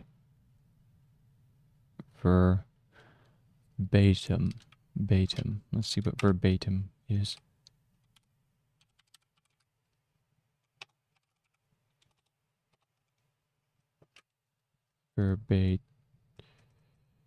Verbatim. Yep.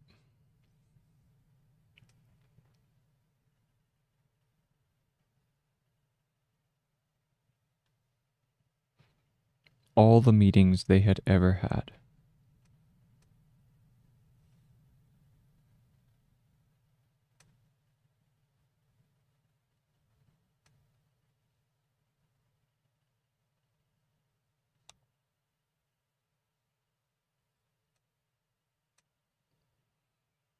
His colleagues were astonished.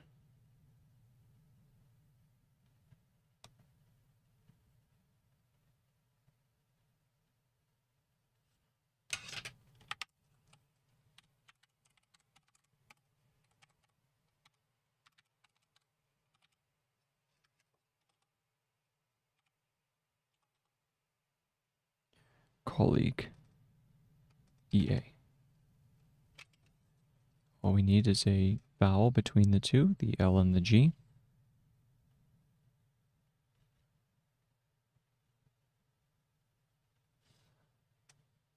Were, and then astonished. Maybe just a dot in front, and it would be astonished. So it would be STN, stonished, and then a dot. Let's take a look.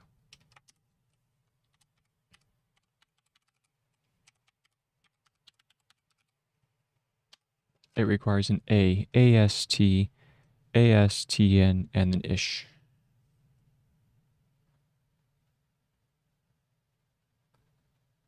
Astonished.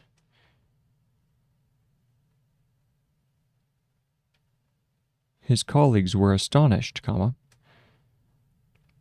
But the person most astonished was Shereshevsky himself. Shereshevsky himself.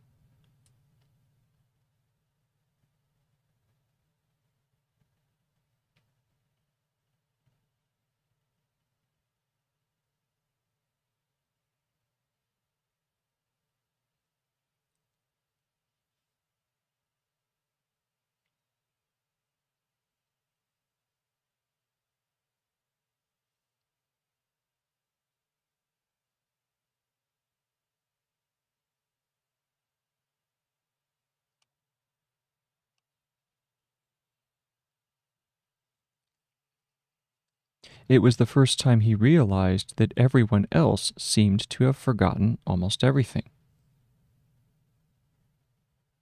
It was the first time he realized, man, can you imagine that? Having your whole framework changed in one moment.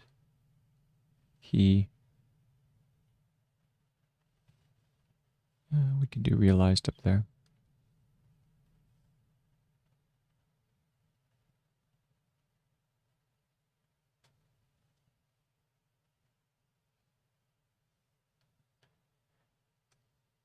That everyone else seemed to have forgotten almost everything.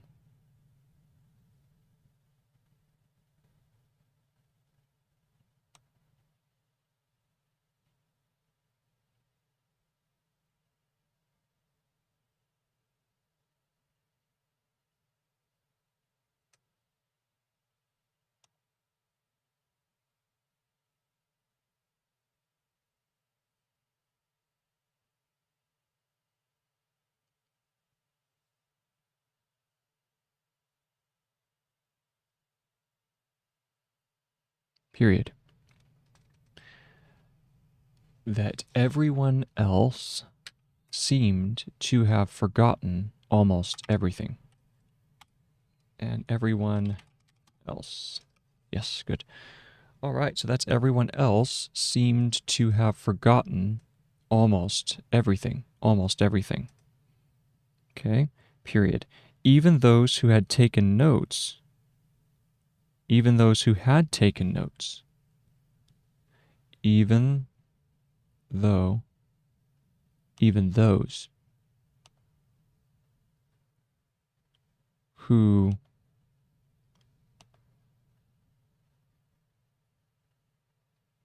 had, who had taken notes couldn't remember even a fraction of what seemed normal to him.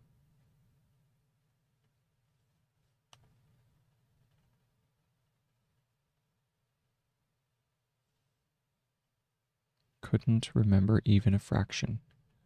Couldn't remember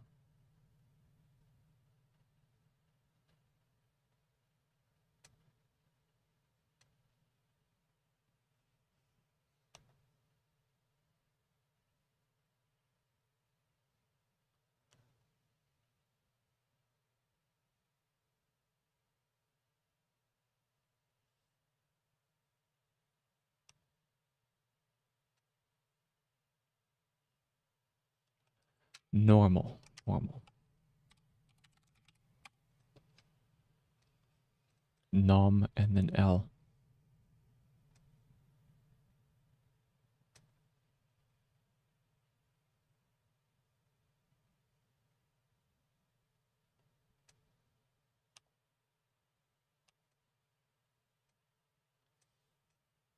Good, so that's the end of the paragraph. Now we read back over it. Starting there's Shereshevsky, yeah, say his name. Here we go. When he confronted Shereshevsky with what seemed to him like lazy behavior, Shereshevsky started to recount every single word that was spoken during the meeting and recounted and continued to recount verbatim all the meetings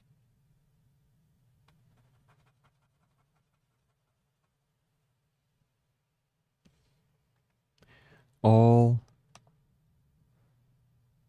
the meetings they had ever had. His colleagues were astonished, but the person most astonished was Shereshevsky himself.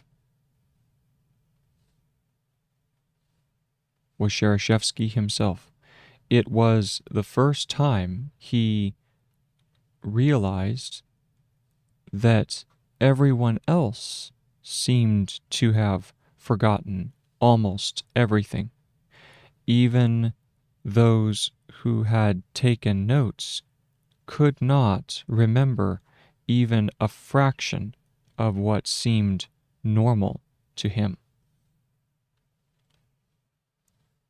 Next paragraph. Alexander Romanovich Luria.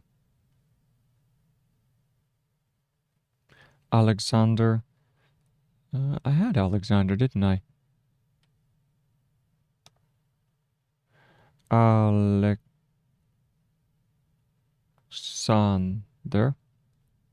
Let's put it down here. Alexander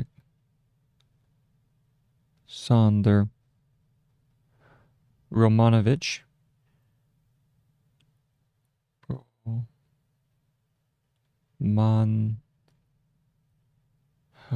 Manovich, so that would be Romanovich,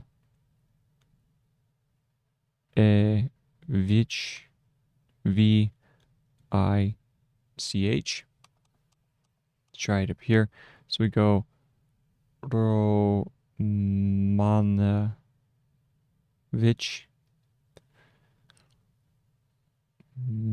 Lyria,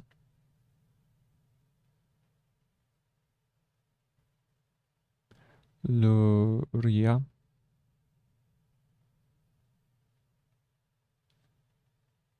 the psychologist who subsequently tested him, the Luria, so Romanovich, Alexander Romanovich Luria, the psychologist who subsequently tested him,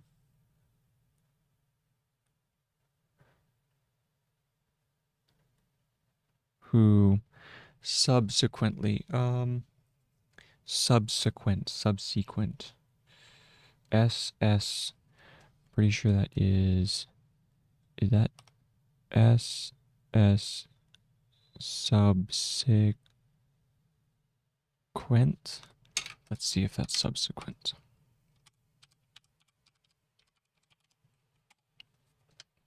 SSEK, okay. Who subsequent,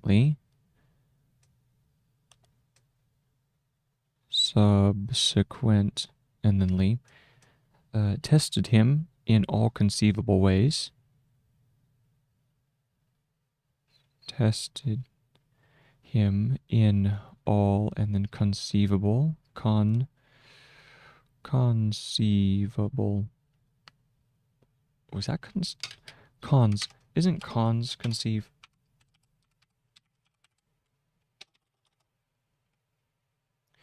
Let's check that again. So conceivable, conceivable. Oh, disjointed B. Conceive, and then the B is below.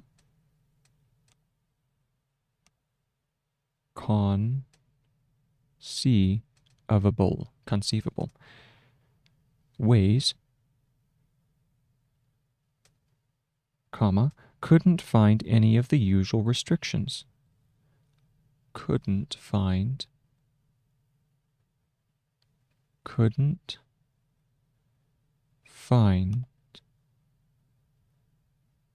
any of the usual restrictions.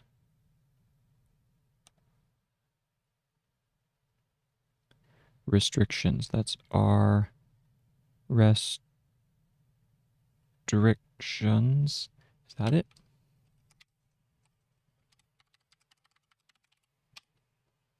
Oh, beautiful, that's another, oh, that's good to know. Restra would be like restraint, or what are some other ones? So that is a prefix. Restra is a known prefix. Good, good. Hold on to that knowledge. So we have restrictions, okay? Who couldn't find any of the usual restrictions people normally have in their memories. People normally have in their memories. But it also became clear that this advantage came at a huge cost. But it also became clear that this advantage came at a huge cost. Let's look up advantage first. Yep. Came at a huge cost. Huge cost. Let's look up huge. Requires a dot for the aspirate. And then cost, KOS. That is correct. Period. No, colon. It wasn't just that Shereshevsky, colon. It wasn't just that Shereshevsky. It wasn't just that Shereshevsky was able to remember so much. Was able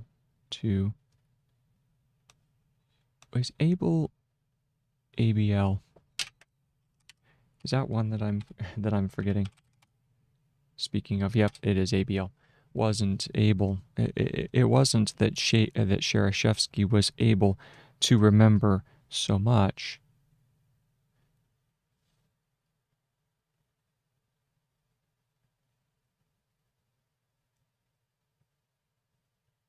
Comma. He had trouble forgetting anything. He had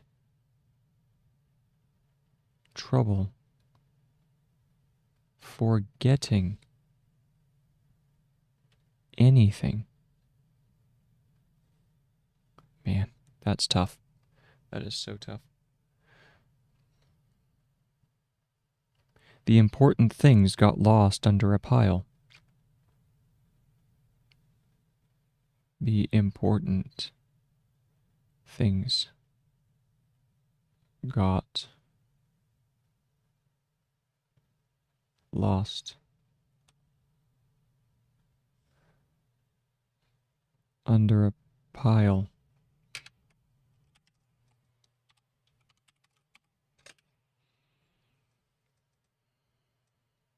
of irrelevant details.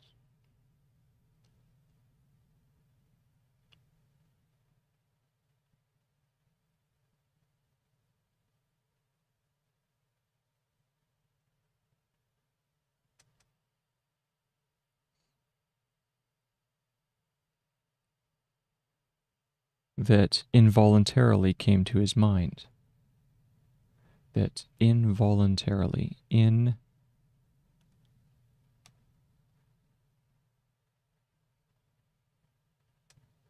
involuntarily, let's look up that. Involuntarily, longer stroke, here we go. Involuntarily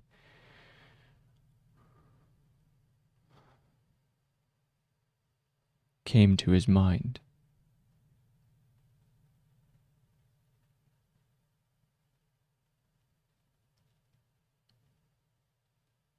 Although he was very good at remembering facts. Although, is that although?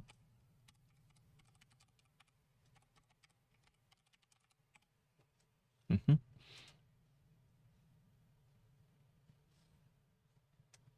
He was very good at remembering facts. Shereshevsky was almost incapable of getting the gist of something.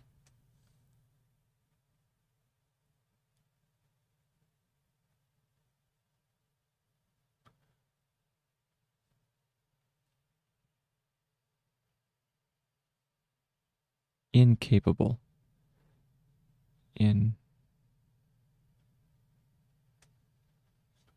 Incapable.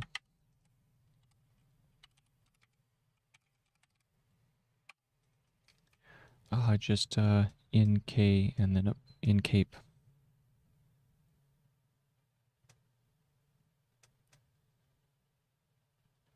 Of getting the gist.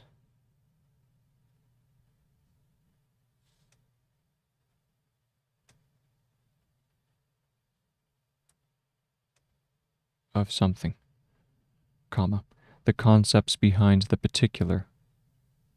The concepts behind the particulars.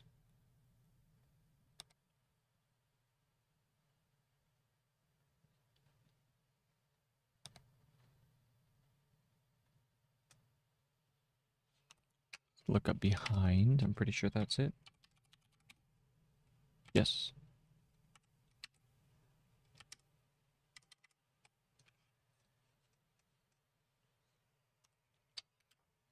Let me go ahead and add another page below this. How to take smart notes.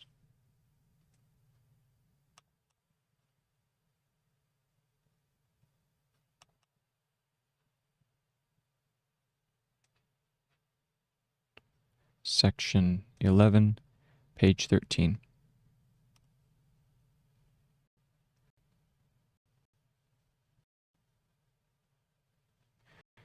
Behind, he had great trouble, the concepts behind the particulars, behind the particulars.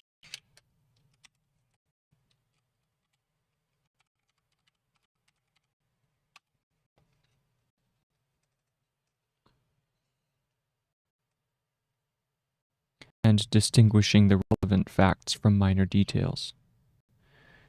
And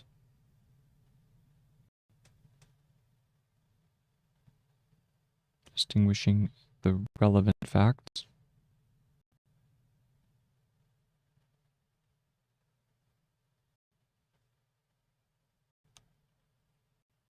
from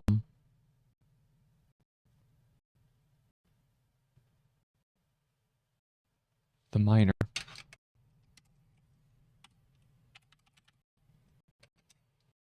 details.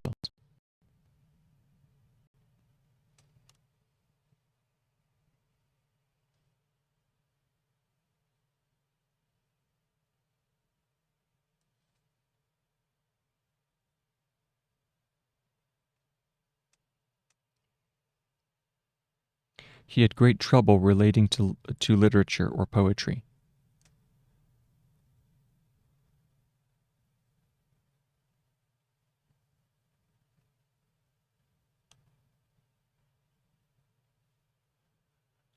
Relating.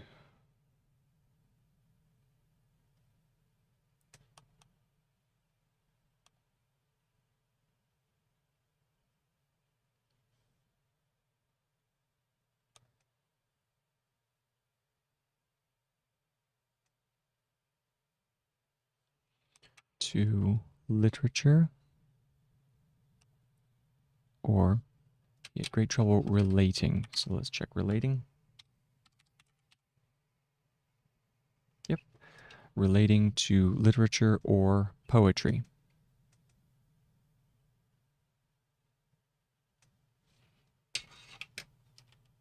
That's not poetry. Poetry is poetry. Let's check and see if that's correct.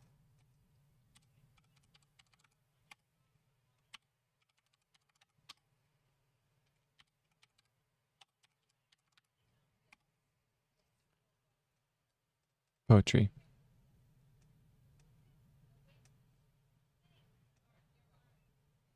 That's close enough.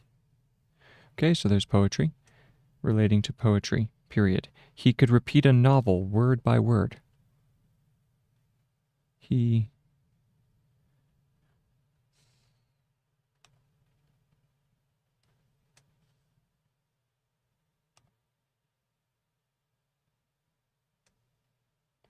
novel.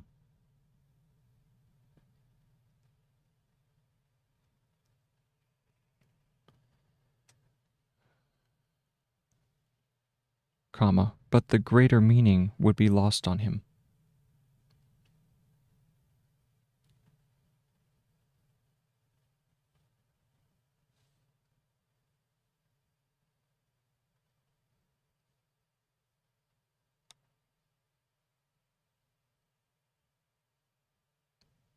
Would be lost on him.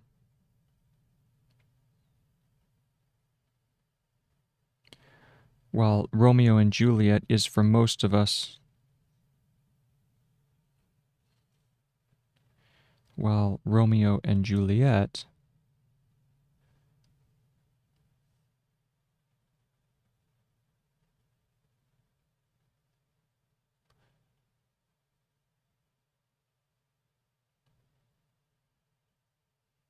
Juliet.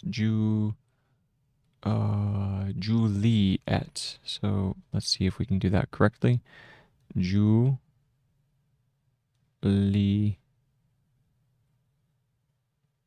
Juliet.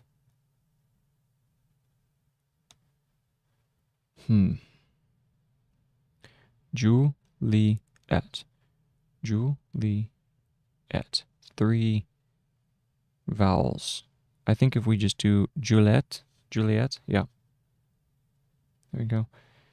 Is for most of us a story, so this is a italicized because it's the title. Is for most of us a story of love. Is for most of us a story of love and tragedy.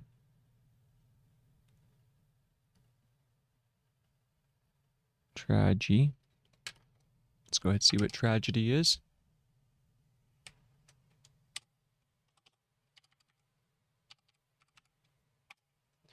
Tragedy, so you have to have the DE on the end, so we'll go ahead and add that. We go tragedy, like so. For him, it would be the story of 2 households, so comma. For him, it would be the story. For him, comma, it would be the story of, quote, 2 households, both alike in dignity. 2 households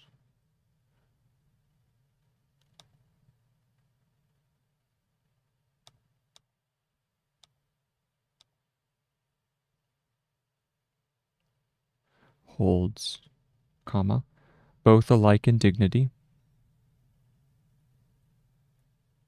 Both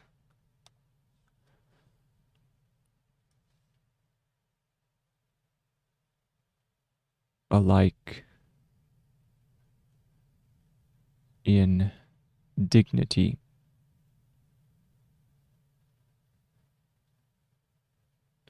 Dignity.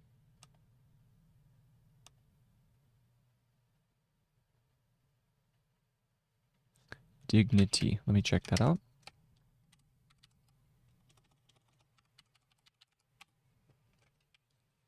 Disjointed in T. So we go dignity, both alike in dignity, in fair Verona, where we lay our scene, comma, in fair Verona, comma, where we lay our scene.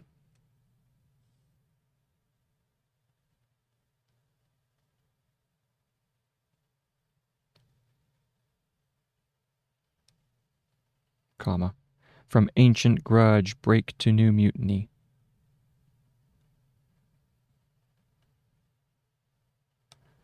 From ancient. That's not ancient. Let's see what ancient is. Oh, ancient's not a word. Chunt, ancient. Ancient. Ancient. Let's see if it's some variation of this. Ancient.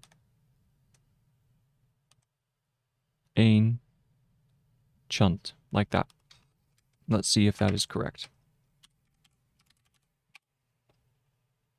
Oh, I just searched for it. I think I'm probably getting a little tired now. Ancient. So I need to add that to the dictionary.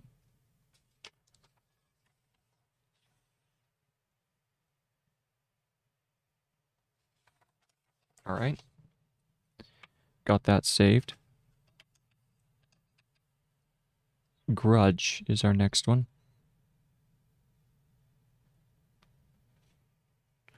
Grudge.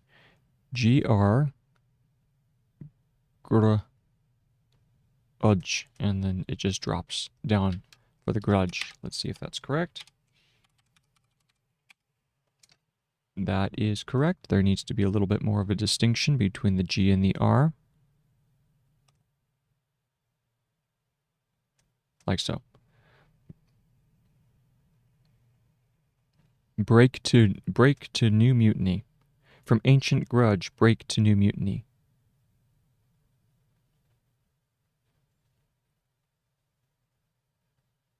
Mutiny. Mutiny.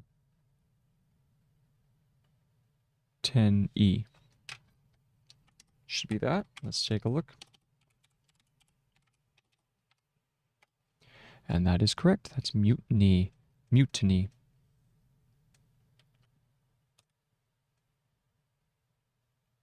Mutiny.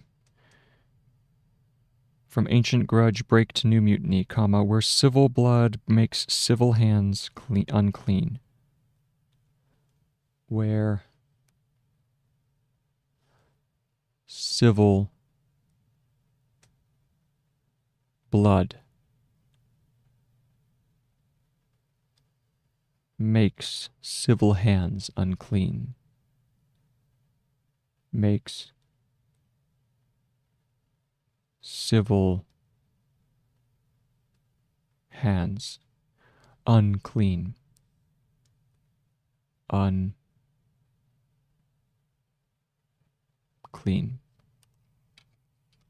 See if that's correct for unclean. Yes, good. Dot. There we go, come on.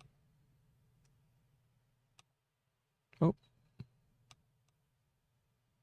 And that's the opening lines to Romeo and Juliet, of course.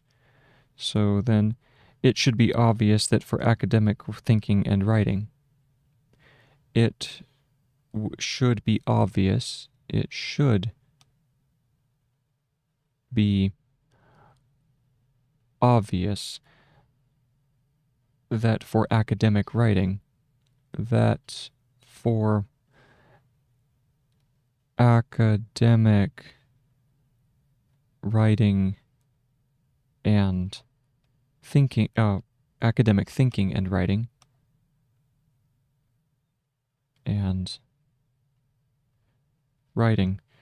comma, the gift of being able to remember, the gift of being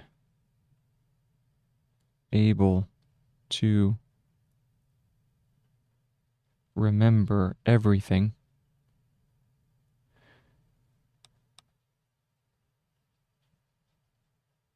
is, and then serious, so that is, serios.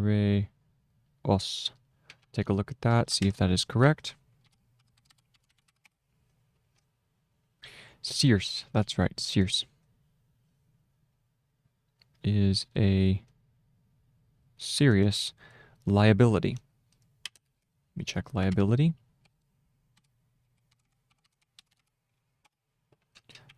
Oh, yep, that's lib and then bility. Liability. All right, and that is the end of that. That's the end of this particular paragraph, and we now need to go ahead and reread that, then go on.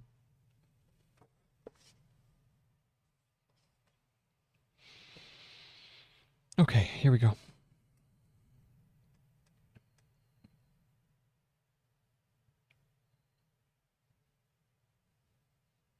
Looking for Alexander, there it is. Alexander Romanovich Luria, the psychologist who subsequently tested him in all conceivable ways, couldn't find any of the usual of the usual restrictions people normally have in their memories. But it also became clear that this advantage came at a huge cost. It was in just that it wasn't just that Shereshevsky was able to remember so much. He had trouble forgetting anything. The important things got lost under a pile of irrelevant. We confirm that that is irrelevant.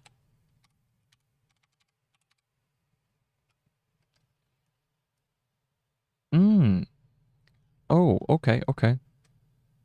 That's not irrelevant. Let's go ahead and fix that. This is irrelevant. All right. Irrelevant.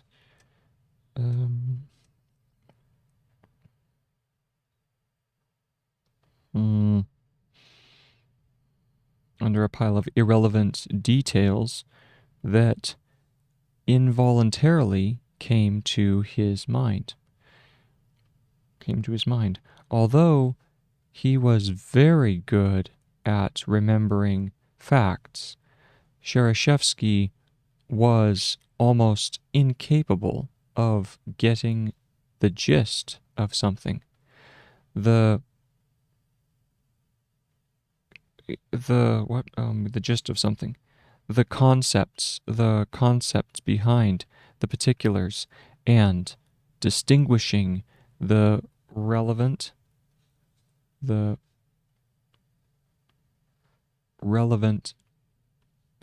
facts from no, facts is the other way.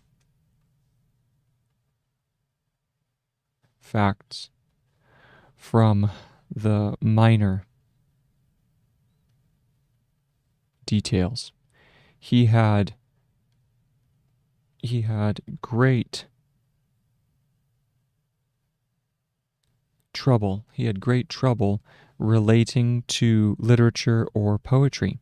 He could repeat a novel word by word, but the greater meaning would be lost on him.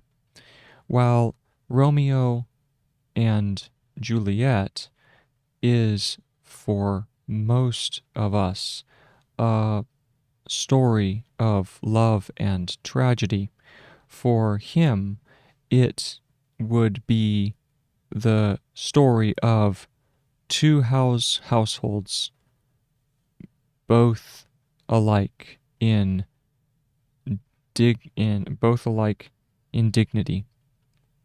In fair Verona, where we, let's fix we,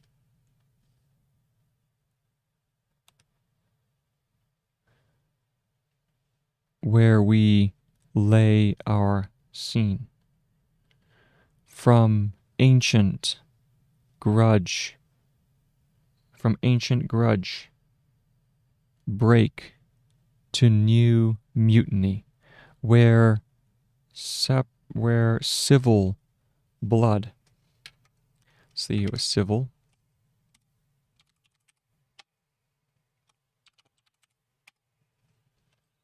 Civil is just SV.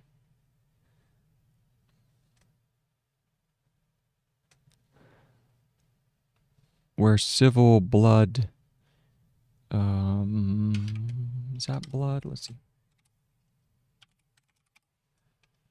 Yep, where civil blood makes civil hands unclean. ... It should be obvious that for academic thinking and writing, the gift of being able to remember everything is a serious liability. All right. Oy. Have about 4 minutes left, and then it's break time.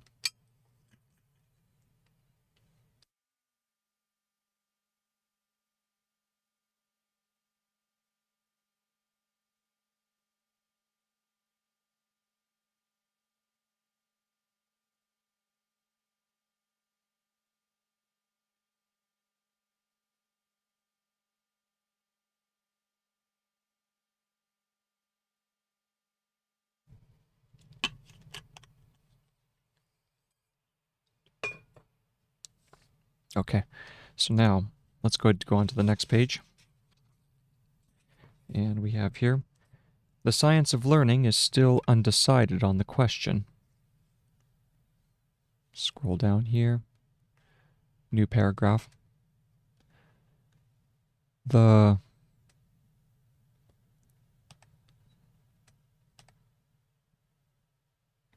science of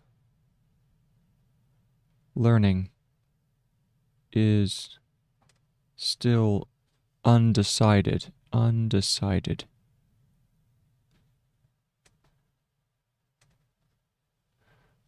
Is that undecided? Let's take a look. Yep.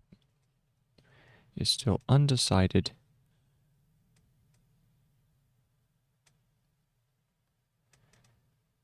On the question of whether we all share. On the question of whether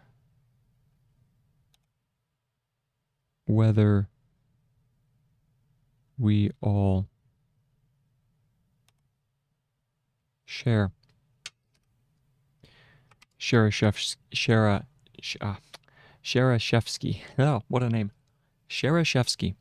Whether we all, and then share. Share, flip it around. Whether we all share. Shereshevsky.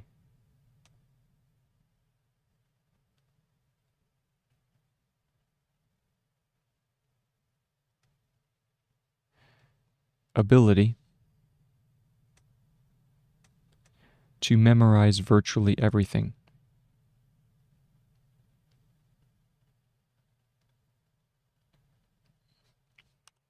See if that's memorize.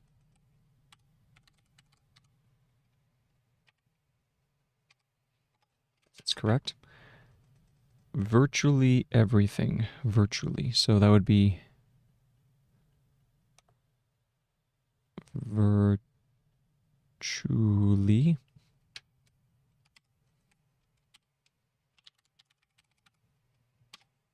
That requires the L ending as well. So we'll go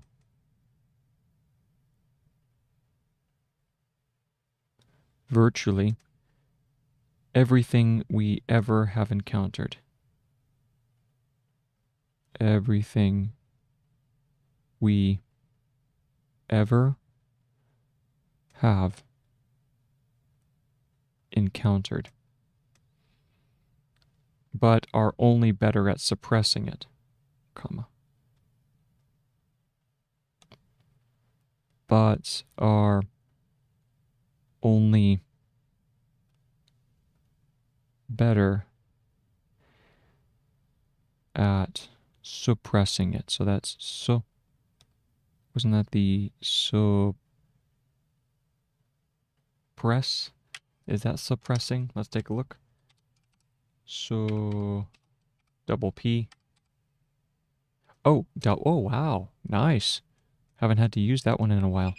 I remember it now, or I remember having used it before. That's suppressing, SS. Suppressing if we are only better at suppressing it. And with that, we're going to go ahead and call it for right now. So it is 12:23. That was 3 hours, I believe. If I take a look at the time. Yep, 2 hours and 58 minutes. So, hey, To be nice, I guess I should wait 2 more minutes and just chat. Just kidding. You've heard enough of me talk, I know. All right. So let's see, how much was that? We did, where did we start? We did the William James. So we did 1, 2, and just starting in on the end of 98, I think we had, yes, we had started about the middle of 95, 96, and 97, and 98. So, you know, I know I'm getting a little faster. So there's that. Once again, like I said, this is like working out at the gym. You can't expect to see any gains in this area without putting in the time. And for me, like I've said before, I'm starting my bachelor's program in September, so I have 1 month essentially to begin to do review. I mean, thankfully, I have a wonderful opportunity to just pursue studies right at this time and just pour myself into the area of academics. So obviously, probably next week, what I'm going to have to do is I'll be splitting my time between doing things like academic tooling, and then things that are more mathematically oriented. So things like beginning to do demonstrations of trigonometry, geometry, algebra, calculus, all that material, which is going to be truly useful in my trade and my career as a mathematician and a math teacher. So with that in mind, I'm very, very thankful for the opportunity to be able to practice shorthand to this rigor and to this level. And it's kind of fun to be able to present it for people, no matter how painful it might be in the short term. I think in the long run, it is going to prove to be useful and valuable. So thank you very much for your time. I'm wishing you a wonderful day, and I will catch you later, hopefully later today. I have some other obligations to attend to. But anyway, thank you so much, and take care of yourself. Bye-bye.